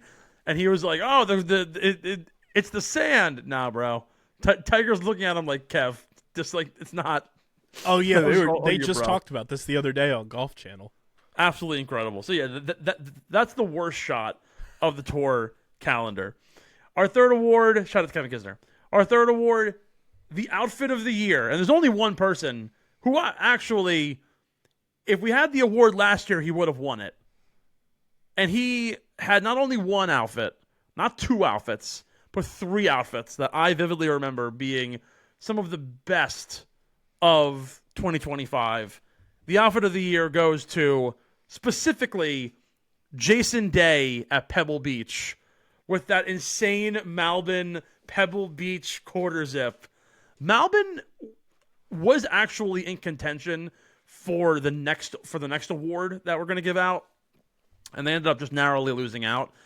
But Malbon, with Jason Day, has gone through such a turnaround in the golf apparel game. Jason Day showing up to golf courses literally wearing sweatsuits. And they're just saying, fuck it, we're going to allow it. It's because it's totally cool because it costs $400 to put together his pants and shirt combo. I think it's amazing how, and we even saw this at the Truist, the apparel game on tour. We have Jason Day wearing sweatsuits. We have guys wearing joggers and hoodies. And then Keith Mitchell is wearing Sid Mashburn. His pants are $700. He's literally wearing tweed pants from the 70s on golf courses. I love the fact that we're getting more into this realm. And when we had Ray Williams on a couple times, he's the man for all this stuff over at Scratch. You see some of the pieces that some of these guys are rocking. Jason Day is no exception to this. It's so out there, and the hardcore golf truthers are yelling at clouds. I love it. I want to be comfortable when I go out and play, and if I can look more like Jason Day, if I can afford what Jason Day is wearing, I'd wear it. But I will say this outfit is way better than Tony Finau's brown and pink Masters fit that I found at the Dick's Sporting Goods clearance shop for $20. That was probably one of the worst things I've ever seen. So just shout out to Jason Day, the outfit of the year at Pebble Beach earlier this year. The brand of the year. Now, KB, this was a very contentious award. And Malbon was in the running for this. But there's one brand I think that stands out amongst the rest. One brand that did not have a tour winner using their equipment for a while. And people were talking about it. People were interested in it. And then all of a sudden, JJ Spawn nailed a 66-foot putt at the U.S. Open. and put LIV Golf on the map. Now, LIV is a fascinating brand. If you don't know the story of LIV Golf, it's something that it's a true come from behind story. Sam Hahn bought a golf company called Directed Force in 2018. He partnered with this guy, Bill Press, and they created this lie angle balance technology. He realized he hated his putting game. It was struggling. And he bought this. He literally took all the money he had, put it into this dying golf company, and he created this lab technology, this lie angle balance that you could literally just put the club down. It's perfectly balanced on both sides. They went to market in 2018, and it took them 6 years. On the brink of failure, Adam Scott started using their putter, and everyone's like, "What is this fat back toe putter, midline shaft?" And all of a sudden, it blew up. Will Zalatoris started using it, and then of course Spawn's win at the U.S. Open was the mainstream turning point of LIV Golf, and they have gone on to be so profitable. And I'm praying for a LIV putter for Christmas, but it's $450. I probably will not be getting it. Although my wife is possibly listening to me over there. Maybe, who knows, I get lucky. But yeah, LIV Golf, the brand of the year, who has officially become on the map, is one of the best putting brands. And it's rivaling Scottie Cameron and other brands as being the top of the line for the putting game. So shout out to them. KB, I will let you present the Best Moment Award, because this is really I cried when I saw this. Yeah, you did. And I know that everybody had massive opinions on who really had the best moment, but one man stood higher than the rest. The best moment of 2025 goes to Rory McIlroy, winning the Masters to clinch the Grand Slam title. I actually cried. I'm pretty on sure air. Yeah, on air. We were watching this live. I was in shock. And nobody, I don't think anybody had a better year than Rory McIlroy, and I think it's definitive. And I debated it on my last show. Who should be the player of the year? I personally think it's Rory. You could debate Scottie. Rory McIlroy has done so much this year. He's tied Seve for most race to Dubai's. He clinched the Grand Slam title, one of only 6 players to do it. He's won multiple times on tour, European and American. He won an away Ryder Cup. He did all these things, and this really was the first point really to his incredible year, and really probably the most instrumental one outside of winning an away Ryder Cup. This event was the beginning of a flourishing 2025 for Rory McIlroy, who, in my opinion, right now is the number 1 player in the world. So, Rory McIlroy winning the Masters, and again, he gave us just enough drama that we thought he was going to lose to Justin Rose. It wasn't going to happen. A new award here, the College Player of the Year. This goes out to the best college player, of course, men and women. And there were actually a lot of really great options here, but the obvious answer here was UNC's own David Ford, who now is entering his rookie year on the PGA Tour, has some Corn Ferry Tour status as well. Won the 2025 Haskins, Nicklaus, and Golf Week's Player of the Year award. The Haskins award goes to the overall best player in college golf. The Nicklaus award goes to the best male in college golf. He earned tour status through PGA University. He made 4 of 13 cuts on tour this year. He had a top 5 finish at the Bank of Utah Championship. There was a lot of really great options here. Again, Jackson Coyven from Auburn, Michael Lasasso, the individual title champion from the NCAAs out of Ole Miss. But, of course, David Ford, one of the only players in the history of golf to win both the Haskins and Nicklaus Award in the same year. So shout out to David Ford. And best of luck on your opening up of the 2025-2026 PGA Tour season. We go to our comeback player of the year. And a lot of people were up for this award, including Kim Kardashian. Great comeback story. I was waiting to pull that one out. The comeback player of the year, somebody who has shown resilience to find their way back to the top of the golfing world. KB, can I get a drum roll?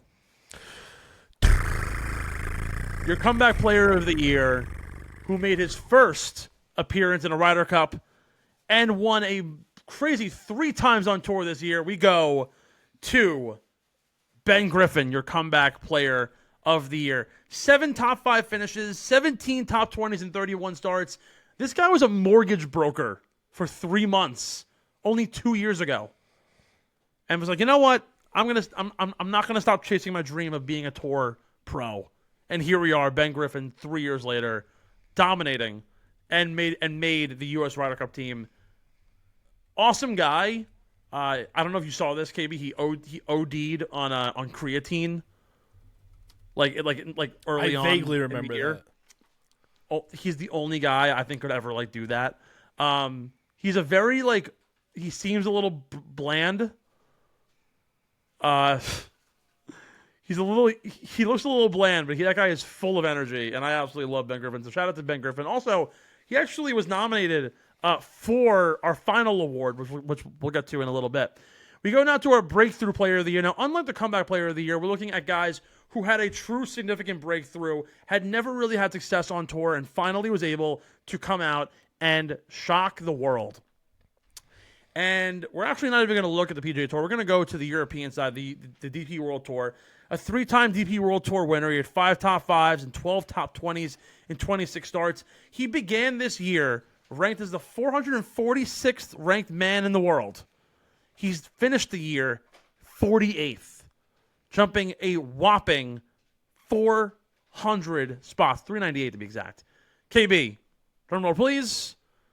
Your breakthrough player of the year, Englishman Marco Penge, the 28-year-old, breaking out in an incredibly successful DP World Tour season. He's now earned tour status on both the DP World Tour and the PGA Tour, so we'll be seeing more of him later on this year.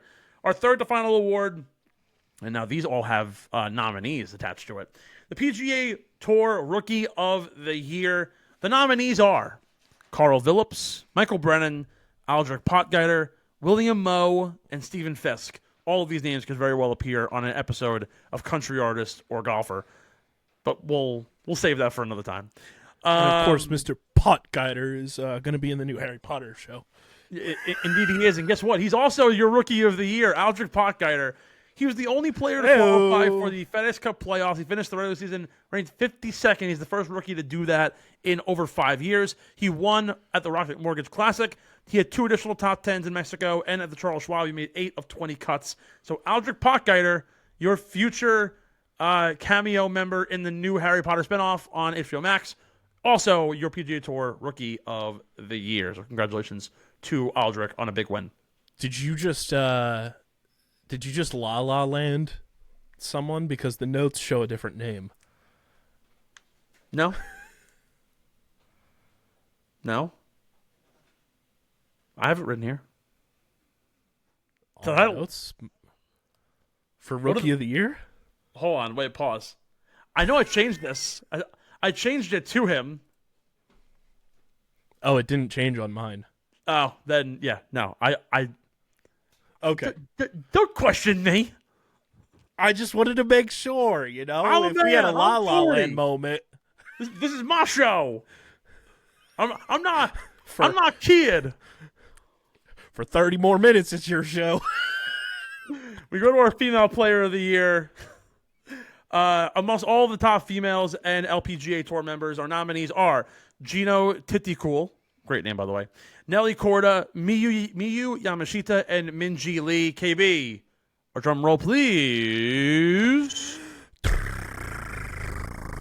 And our champion is Gino Titikool, winning the female player of the year. She achieved world #1 status for the first time in her career. She was only one of 2 multi-time winners on tour. She won 3 times this season, including the 2025 Tour Championship. Listen to this. This stat's crazy.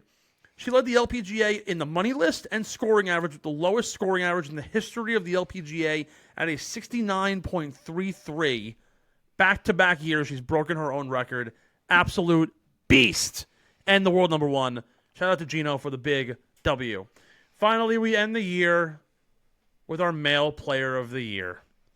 The nominees are Ben Griffin, Scottie Scheffler, Tommy Fleetwood, and Rory McIlroy.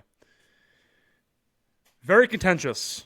KB, do you have any insight into who you think should be the player of the year? Of course, we already have Ben Griffin as the comeback player of the year. We know the Rory and Scottie debate. Does Tommy have a shot here, you think? I mean, Tommy will always be number one in my heart, as you all know. Likewise. That's my guy. I mean, his getting over the hump moment and then also winning the Ryder Cup is pretty sweet. Was it enough to do it like, everything? I don't know. I think in the grand scheme, Tommy probably finishes third. As much as I love Scottie, and it's still insane to me that Scottie watches the Barstool Sports Advisors, especially after their Thanksgiving episode this year. The fact, I love that the comment section on there said Scottie Scheffler watches the show. I don't know if you saw any of the clips from it, Steve. No. Chaos. I can only imagine. Let's just say three happenstances of shitting of the pants. It's got to be Rory. If you pin everything next to each other, the only thing that for me that gives it to Rory over Scottie, and I know it's not, I could be wrong. Ryder Cup's not a PGA Tour event, is it? So you got to take that into account. But it's also just golfer of the year, and Rory won the Ryder Cup, and Scottie did not. Even though Scottie played relatively well, my vote would go to Rory if I had a vote. So if you've been a fan of the show for a long time and you've been a principled listener, we have discussed this, and I know where I stand, and this should come as no surprise to you. So, with that said, drum roll please.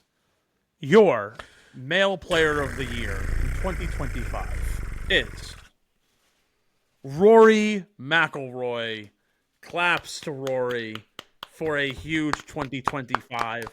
Look, you hit the nail right on the head, and I mentioned it in our last show. The player of the year is not the PGA player of the year. Now, the Tour player of the year, of course, gets a degree of excellence, right? But that's only for what's happening on the PGA Tour. We are an agnostic show here. We believe in everything. We weigh everything. At the end of the day, guys, Rory McIlroy completed the Grand Slam. He won the Players. He won the Irish Open. Won at Pebble Beach. He won his seventh race to Dubai. He won an away Ryder Cup. Compare that to two majors and a few big wins for Scottie. He won 6 times overall. I will take Rory's year with a European win, an away Ryder Cup, the Grand Slam title, and a handful of PGA wins, including a Players. He basically won 2 majors. Rory McIlroy had definitively a far better year than anybody else, and that's with a loaded field where, again, Scottie had 2 majors. It was a big-time victory. But we saw it last year, the year prior. Scottie won the Player of the Year. Xander Schauffele had 2 majors and didn't even get it. So I think absolutely Rory McIlroy deserves this nomination and this award to win 2 awards this year. And that, folks, is the 2025 Get in the Hole awards. Everyone, thank you so much for voting. No one voted. It was only me. Well, Steve, you forgot one. It's a late submission. It's a Golf Podcaster of the Year. The nominees: Foreplay Golf, No Laying Up, Brian Baumgartner, Cooper Manning, and the other guy that's hosting with them that is just like a mad lib of golf podcasters, and Stephen McAvoy. Steve, drum roll, please. The winner for 2025 Golf Podcaster of the Year, Stephen motherfucking McAvoy. It's been a big year. I need Pat Pitts' belt. Here, hold on here. got a little There we go. little trophy. Sup, bitches? Hey, do you remember when Pat Pitt said he was going to quote unquote belt to ass me in fantasy football? This is my public service announcement to everybody. I am dominating the Underground Sports Fantasy Football League. You all suck. I did beat you this week. You did? You actually beat me? To clinch 7th place. Fuck! And miss the playoffs. Like I did serious, in my other league as well. I lost. I was projected to win by 2 points. I didn't even look. Yeah. Jake Elliott, baby. 12-2, man. 12-2. What a run. Wow. Casey's team really fell off late. Yeah. She was in first place for a while. And I didn't even get most points scored. I lost by 2 points to Hoots. That blows. My team's nasty though. We're heading into the playoffs. We're heading into the offs with fucking vengeance. I feel so nice. It's December 9th and I got to delete my fantasy football app. It's so free. Meanwhile, in my 4 leagues, I'm 11-2, 10-4, 12-2, and 10-4. We dominated this year. I sent a final message in my decade-long keeper league, and I said, "It hasn't been fun at all this year, boys. I'll see you in August." I clinched the number 1 pick in my draft though, because in my league it's reverse order for tanking. If you finish 7th, you get the number 1 pick. So that's a win. I get all off season to debate who I'm going to add to my roster at number 1 overall. I think this is the first time in my life I've had the number 1 pick. Sell it for a king's ransom. I probably should, but do what the Giants are going to do and trade away to some sorry sack team for Fernando Mendoza or Dante Moore. Idiots. With that being said, we now go into our final putt, my final segment on this show, and it is officially the best way to end it because all roads lead to the college football playoff. No matter how you slice it up. No matter how you slice it, all roads lead to the college football playoff. Now, look, I'm not going to hold you for too long. And I am a Notre Dame fan. But I am going to use this segment not to spew shit about how Paul Feinbaum fucking sucks. I'm going to take this moment with Lou Holtz looking down upon me. And I'm going to be objective for about 5 minutes. Whether or not you're a fan of Notre Dame, just real quick, can confirm Lou Holtz not dead. I know he's not, but Lou Holtz said once you retire and you're the coach of Notre Dame, you go Holtz would be looking up at you because he's the size of a little imp. You go and sit right next to the Pope. Like he's already in heaven. Like he's ready to go. Like bro is just waiting his days out. Marcus Freeman might take the New York Giants job. If that happens, he's going right to hell. Like he can't leave Notre Dame. It simply can't happen. Lou Holtz is going to go back and coach the University of Notre Dame at that point. So I'm a Notre Dame fan, but I am going to use this moment to not be a Notre Dame fan and be a objective overall observer. And I think definitively, whether or not Notre Dame got into the playoff, I believe the College Football Playoff Committee is flawed and it is wrong. And I believe there needs to be adjustments. Now, for those of you living under a rock, Alabama, who lost the conference championship game to Georgia, who, by the way, got absolutely belt to ass. Like, it was not even fucking close. Alabama's been an oil tanker on fire, leaking oil for a month now. Ty Simpson is not a pro quarterback. None of their offense screams all pro. They are not the Alabama of 3, 4, 5 years ago. And there was legitimate debate that at the end of the year, Kalen DeBoer was going to get fired if they didn't make the playoff. They have 3 losses. Lost to a bad Florida State team in week 1. Lost to a tried Oklahoma team, of course a playoff team. And then lost to a top 3 team in the country in Georgia after beating them earlier on in the year. But they got absolutely hosed in the final. Miami was sitting on their couch this past week. Watched a Duke Virginia title game and did not play didn't play an ounce of football. Notre Dame, they're not in the conference. They did the same thing. They sat on the couch. The committee has done so many different things over the last 3 or 4 years. And this year has become maybe the worst because of they're setting a precedence of I don't even want to say collusion, but forgery, lies. They're not afraid to stab you in the back. In years past, if nothing happens to you and you don't play a game in that final week, you don't move. Ole Miss and Texas A&M sat on the couch. They didn't move. They sat at 6-7 where they were earlier on. Nothing happened. Meanwhile, Lane Kiffin took 11 of his coaches to LSU, and Ole Miss is still the 6th seed. Why? I don't really know. Because 2 years ago, FSU lost their quarterback, Jordan Travis, and they were undefeated, and they were like, no, we're not putting you in the playoff. So what's different when Jordan Travis getting hurt as opposed to Lane Kiffin and all of his coaches leaving? And now you have a team with a whole new coaching staff with 2 weeks rest to go into the playoff. Why didn't they fall down at all? That's A. B. For weeks, Notre Dame's been ahead of Miami because the consensus has been that even though Miami won head-to-head, Notre Dame, after 10 additional weeks of putting belt to ass on everyone else in the NCAA and winning every game by over 10 points and having a scoring average differential of over 17 points on average, was ranked higher than Miami because Miami had 2 unranked losses to SMU and Louisville. And they said if they played head-to-head right now this week, Notre Dame would win the game. In fact, DraftKings went out prior to the playoff and said that Notre Dame would be a favorite by at least 6 points against Miami, Oklahoma, and Alabama. Notre Dame was the 5th best team in this entire tournament had they made the playoff. And then you have Miami. Again, 2 losses to unranked opponents. Had 1 win against top 25 teams, and that was Notre Dame. Who, might I add to you, was a week 1 matchup against a freshman quarterback in his first career start in Miami. Hostile environment game. They lost by a field goal. Did they really win? Did they really lose by a field goal? No. They got lucky late in the game.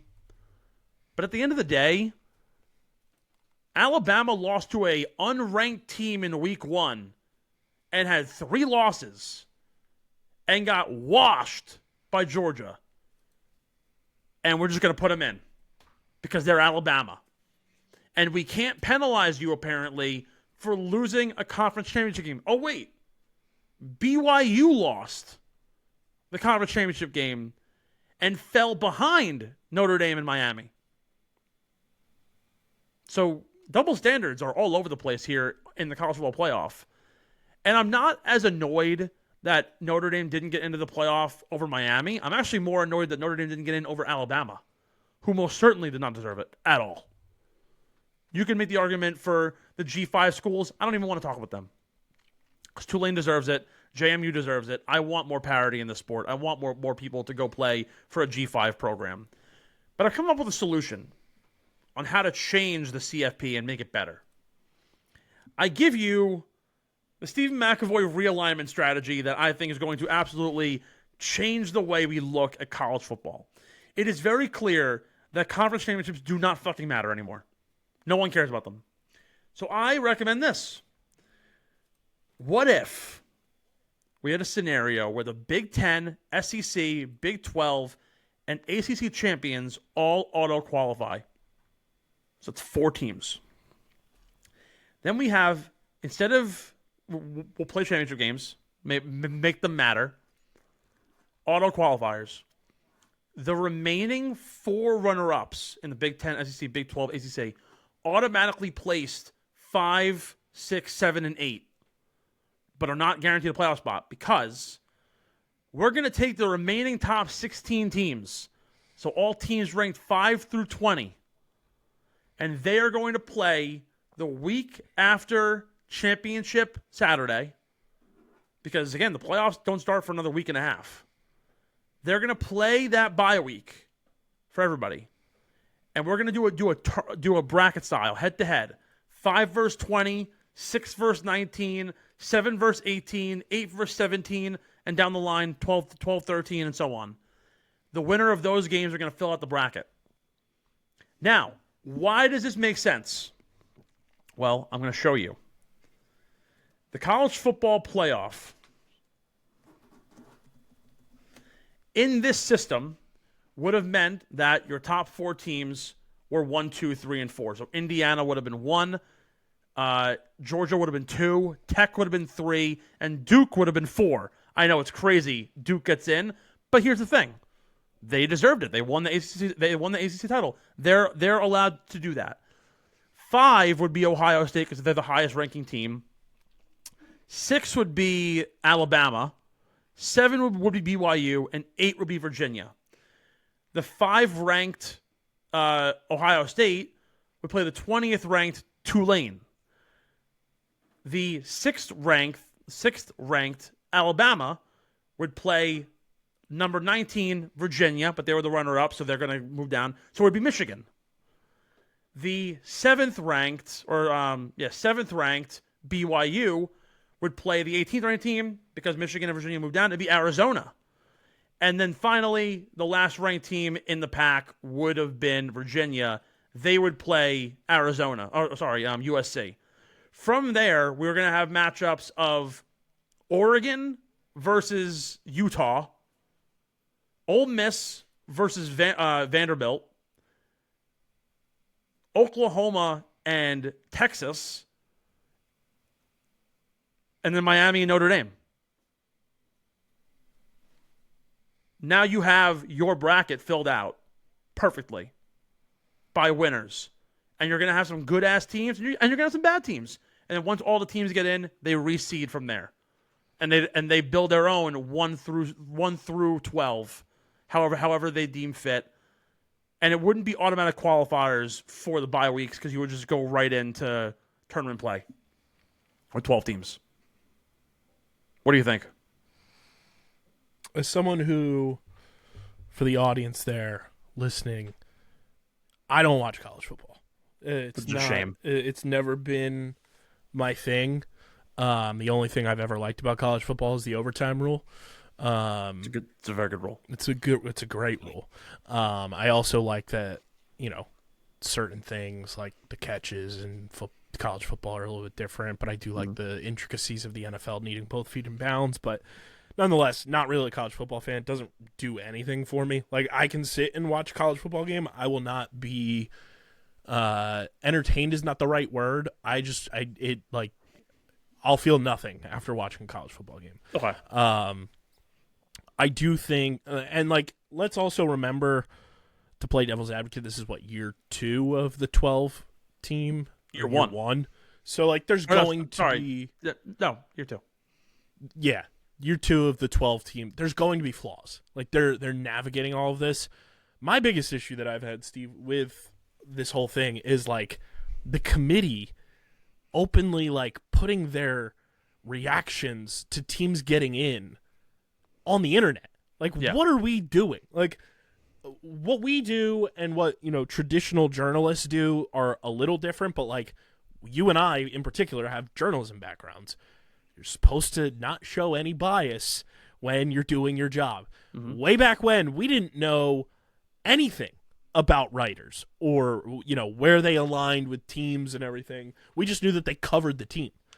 The fact that we had that one video of the committee member oh my God, what are we doing?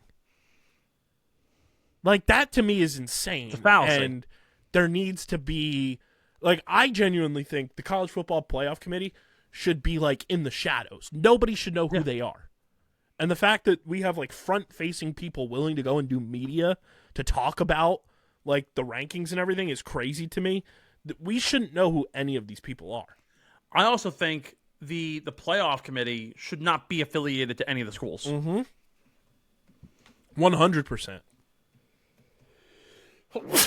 I think it's absolutely asinine that, and I'm even saying this as somebody who has Notre Dame affiliates who are in the committee. But at the end of the day, why are people from certain schools, why is a Miami delegate on the committee? Why is a BYU delegate on the committee? It should be voted on, and like the AP poll could determine whatever you want. I still think it really should go back to an algorithm. You use the eye test, but the algorithm determines a lot of it. And you need to be able to say, hey, you know what? Like, yes, a loss head-to-head in Notre Dame Miami, it's a bad loss, and it's a metric. But it should not matter as much if it was week 1 versus week 12. Because week 1, rookie quarterback, on the road, lost by a field goal. Notre Dame lost their first 2 games of the year to 2 playoff teams by a combined 4 points. They finished the year as the 3rd best team in college football. Like, they were definitively better than more than half the field. And yet, they're sitting on the couch. And you know what? Good on Notre Dame for not taking an invite to a bowl game. Take your ball and go home. There's no reason for you to play a game which has already been confirmed by the committee and everyone else in college football. Bowl games do not matter. If you don't make the playoff, you're a failure. If you don't make the playoff, you get fired. That's how this shit works. No one cares about going to the Pop-Tart Bowl or the Cheez-It Bowl or the Arizona Bowl or getting trounced in Duke's mayo. If you don't make the fucking playoff, you get fired and you get canned. That's what the precedent has been set by college football. If you don't make the playoff, you're not good enough. And the bowl games do not matter. You're only risking yourself. Getting hurt, losing draft stock, whatever it might be. So I'm actually very proud of the Notre Dame Fighting Irish for saying, you know what, we're taking the ball and going home. We don't care because we deserve to be there. It is not a matter of whining and pouting and bitch move. No, it's not. Why do it if the players don't think it's worth it? I do think it's goofy, but that's simply because, like, when you boil all of this down, yes, at the end of the day, like, there's a lot of money involved in college football in particular, but at the end of the day, like, I look at it from someone who coached in a sport. I look at it as somebody who broadcasts sports now, and not that every single player on that Notre Dame team was going to take the field, you know, in a Pop-Tart Bowl or whatever it may be, but like this is the last time this particular group will be able to call themselves the Notre Dame Fighting Irish. Like, this is the last time that particular iteration, no matter if it's the last guy on the bench, the starting quarterback, like, this group will never be together again. And that's for every sport. I look at that from the professional ranks and everything. It's like, when a season ends, this is the last time this team is going to look like this because of how much change happens.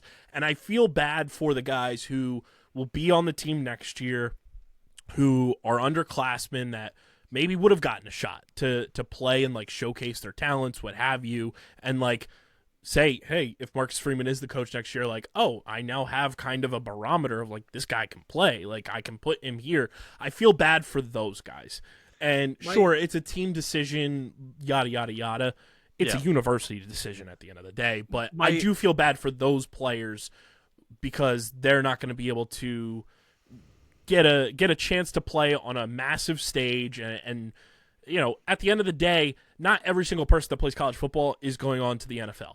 Not every single person that plays college athletics is going on to their sport. So, like, those guys, like, that aren't going to the NFL or will be back at Notre Dame, like, they're losing out on something that they'll look back on in 30 years and be like, yeah, it sucked we didn't make the playoff, but, like, damn, remember all the dumb shit we did, like going to the Pop-Tart Bowl or the Cheez-It Bowl and, like, playing together in that environment and, like, putting up 1 billion points and sticking it to people. Like, that's how I look at it, but I know I'm in the minority.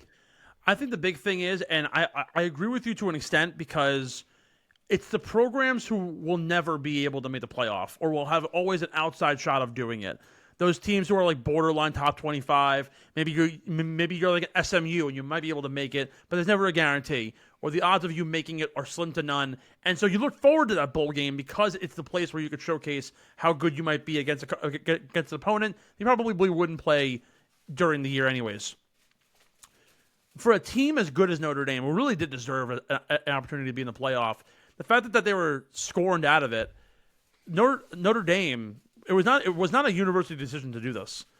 Marcus Freeman was like, I'm going to the captains. And the captains asked the team said, we do not feel the need to play in this game. Whether it's Jeremiah Love or it's the long snapper on the bench.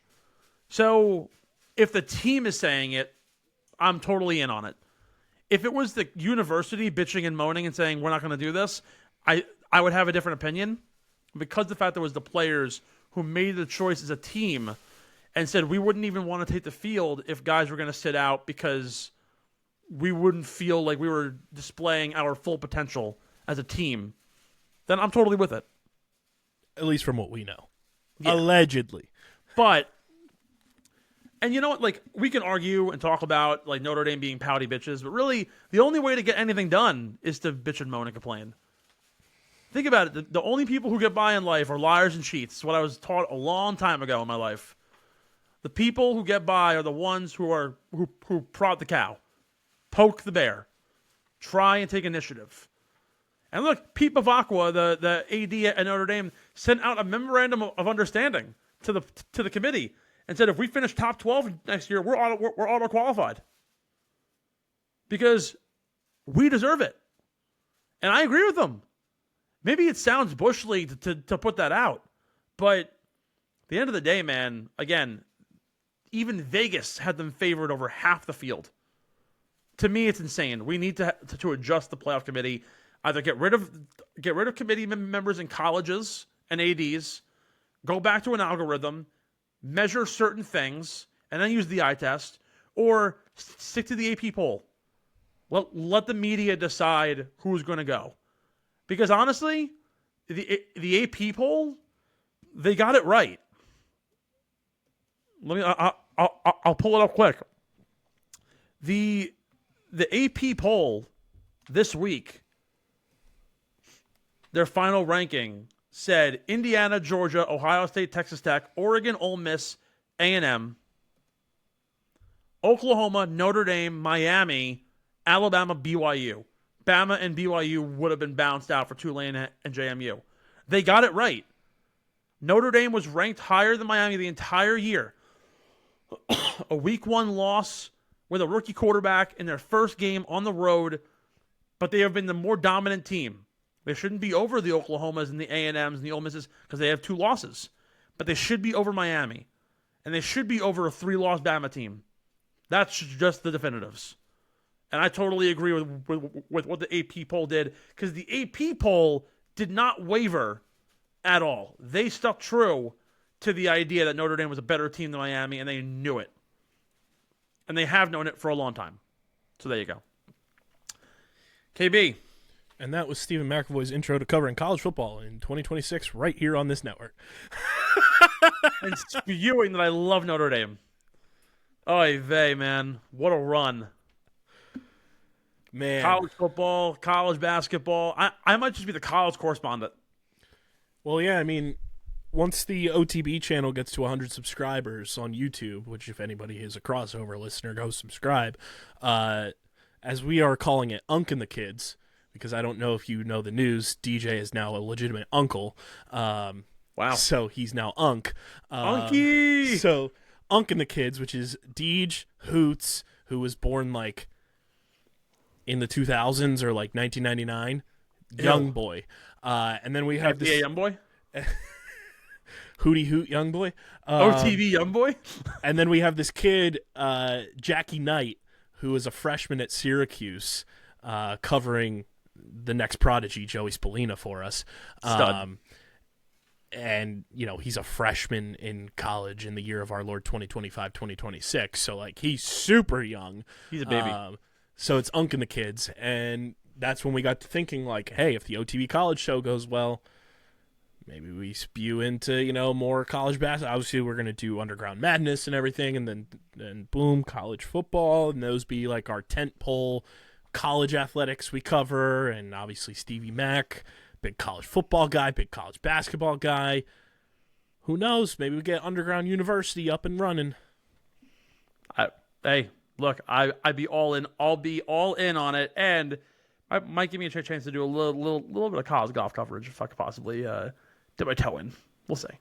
And you know, we got a top secret project coming in 2026 that Steve is going to be playing a heavy hand in, which I'm very pumped about. We've got Light the Flame coming back in February for the Winter Olympics. Obviously, we have the MLB All-Star Game here. in Philadelphia this year, so we're gonna So have to jazzed to talk Olympic ice hockey, by the way. curling, baby, curling. Also, real quick before we close here, we got to talk about the fact that the Olympic Committee has known that they were going to be hosting in Milan for like 8 years, and they still have not built the hockey stadium, and they have quote unquote no alternative. What are we going to do? Go play fucking pond hockey? Let's get some pond hockey with the boys. Plot twist: we're just going to move the Olympics to Tahoe. Why don't we take the Olympic hockey and move it over here? It's like during the Summer Olympics when the surfers were in like Australia. Yeah, but like we're part of the Paris Olympics, but we're down here in French Polynesia. We're actually hosting we're hosting the Olympics in Canada. That's it. It's going to be in Toronto. Madison Square Garden. Get us on the line. Like we're. How funny would that be? And like, yeah, we have no alternative to this, so we're just gonna find a place. Yeah, like where do they go? Prague? Actually, it's funny. They in college hockey they host a thing called the Friendship Four, and it's in Belfast, Ireland, at like a large scale hockey arena. So they can there are hockey arenas across the area that they can find. I mean, realistically, the most optimal places would be either like Switzerland. They can go to Scandinavia, but I mean we're so close to the Olympics. It's like how do you uproot people from their tickets already scheduled and have them be like, oh yeah, no, you're gonna go from Milan to Finland. You're gonna go to Oslo. Finland. Oh, well, a 2-hour show with the absolute best. There's no better way to do it. It's been an honor. Hey man, you been built the foundation for the dude. We got this show credentialed. We covered a PGA Tour event. We interviewed PGA Tour golfers. We had great interviews on this show. There were a number of iterations. King Julian forever. If you're listening, Jake Dipple, we love you, man. Go buy his third book. This bro's just churning out books. Dude, he's just a critically acclaimed author now. just like to get in the whole awards. He's winning Pulitzer Prizes. I mean, to go from Johnny to Johnny and Brittany to you Johnny and Ben, to then Jake, to me and Jake, to me and Ben again, to me and you, to you. God. You've done. Circle. We're not talking about this, or this, or this. We're talking about this. Clip that. Dude, you're the fucking best, and like, even like though you're sticking around, like I'm proud of the work you put in for this show. I know you'll always say you wanted to do more, but like you made this show what it is. I'm happy you're in our universe. Like. Simply you walking in the door to this company, like I have a lifelong friend in you, and obviously a lifelong friend in your incredible wife, because she's my favorite McAvoy. But legit, like, you know, you're the fucking man. I'm excited for your next chapter on your Kevin Durant type flow. You're gonna fucking rock the world. And you're not going anywhere, so I don't have to cry, and I get to smooch your cheeks anytime I see you because you're the best. And, yeah, what a fucking run. We'll, believe me, we'll find time for a lot of things. And maybe when the Knickerbockers go to Philly, we'll catch a game. When is that? At some point. Hockey games, I mean, the Rangers fucking suck, but... Oh, we'll find time to a hockey. My Flyers losing in person curse is over. We'll make it happen. We'll find time. Of course, the holidays are tough, but no, it's been an incredible run. The fact that I've gone through so many iterations and we never wavered from what we always wanted to do.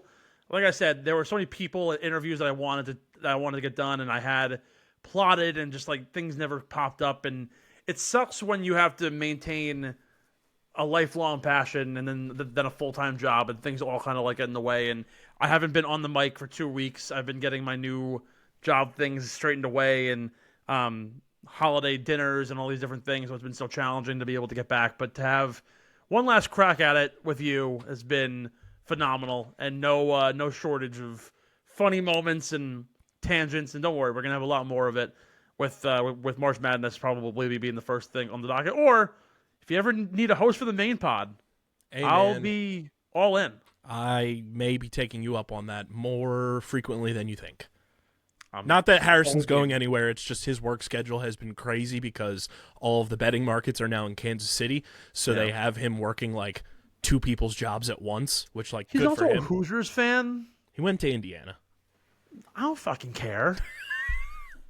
They're going to get fucking hosed in the playoff. Hey, man. Kurt Mendoza's a fraud. Kurt Signetti's a fucking badass. No, Kurt's great. Mendoza's a fraud. Yeah, but wait till he's a Giants quarterback. Hey, you know what? So long as some team pays the Giants 4 first-round picks in order you can have them. Guy's going to literally be Josh Rosen. Did you see his fucking press conference? Yeah, he dropped a flippin'. Dude, he's Phillip Rivers light. Yeah, and he's gonna play like fucking Rosen and Darnold combined. Him and Rivers might be in the league at the same time. You know, Phillip Rivers' oldest son is only 3 months younger than Riley Leonard. Phillip Rivers, I might have to be fact-checked. Phillip Rivers is the first grandfather to play in the NFL. Unky status. It's insane. Oh, boy. Yeah, dude, what a run. It's been incredible. So I appreciate you and everybody else. I will be leaving the company partially, hopefully with a fantasy football title to mock all of you with. He's just leaving the golf division of the company. Yeah, exactly. But we'll be back with vengeance. Find me at some point. Again, if you're interested in taking over my role, it's going to be a lot to manage, and I'm probably going to micromanage you a little bit. Be sure to reach out to KB or myself. Check us out on our personal socials, of course, at Getting the Whole Pod. Send us a DM. We'll have a form going around. So please let us know if you're interested in taking over my incredibly challenging job of getting to talk about golf for an entire hour every single week. With that being said, shall we close out? And just so everyone knows, this was our test run for Steve and I to host a night show together. So the long ride home. Bottle of whiskey just sitting by my side, getting plastered on a Saturday night. The door is open. While I watch the CFP committee fuck me over. The door is open now for the long ride home.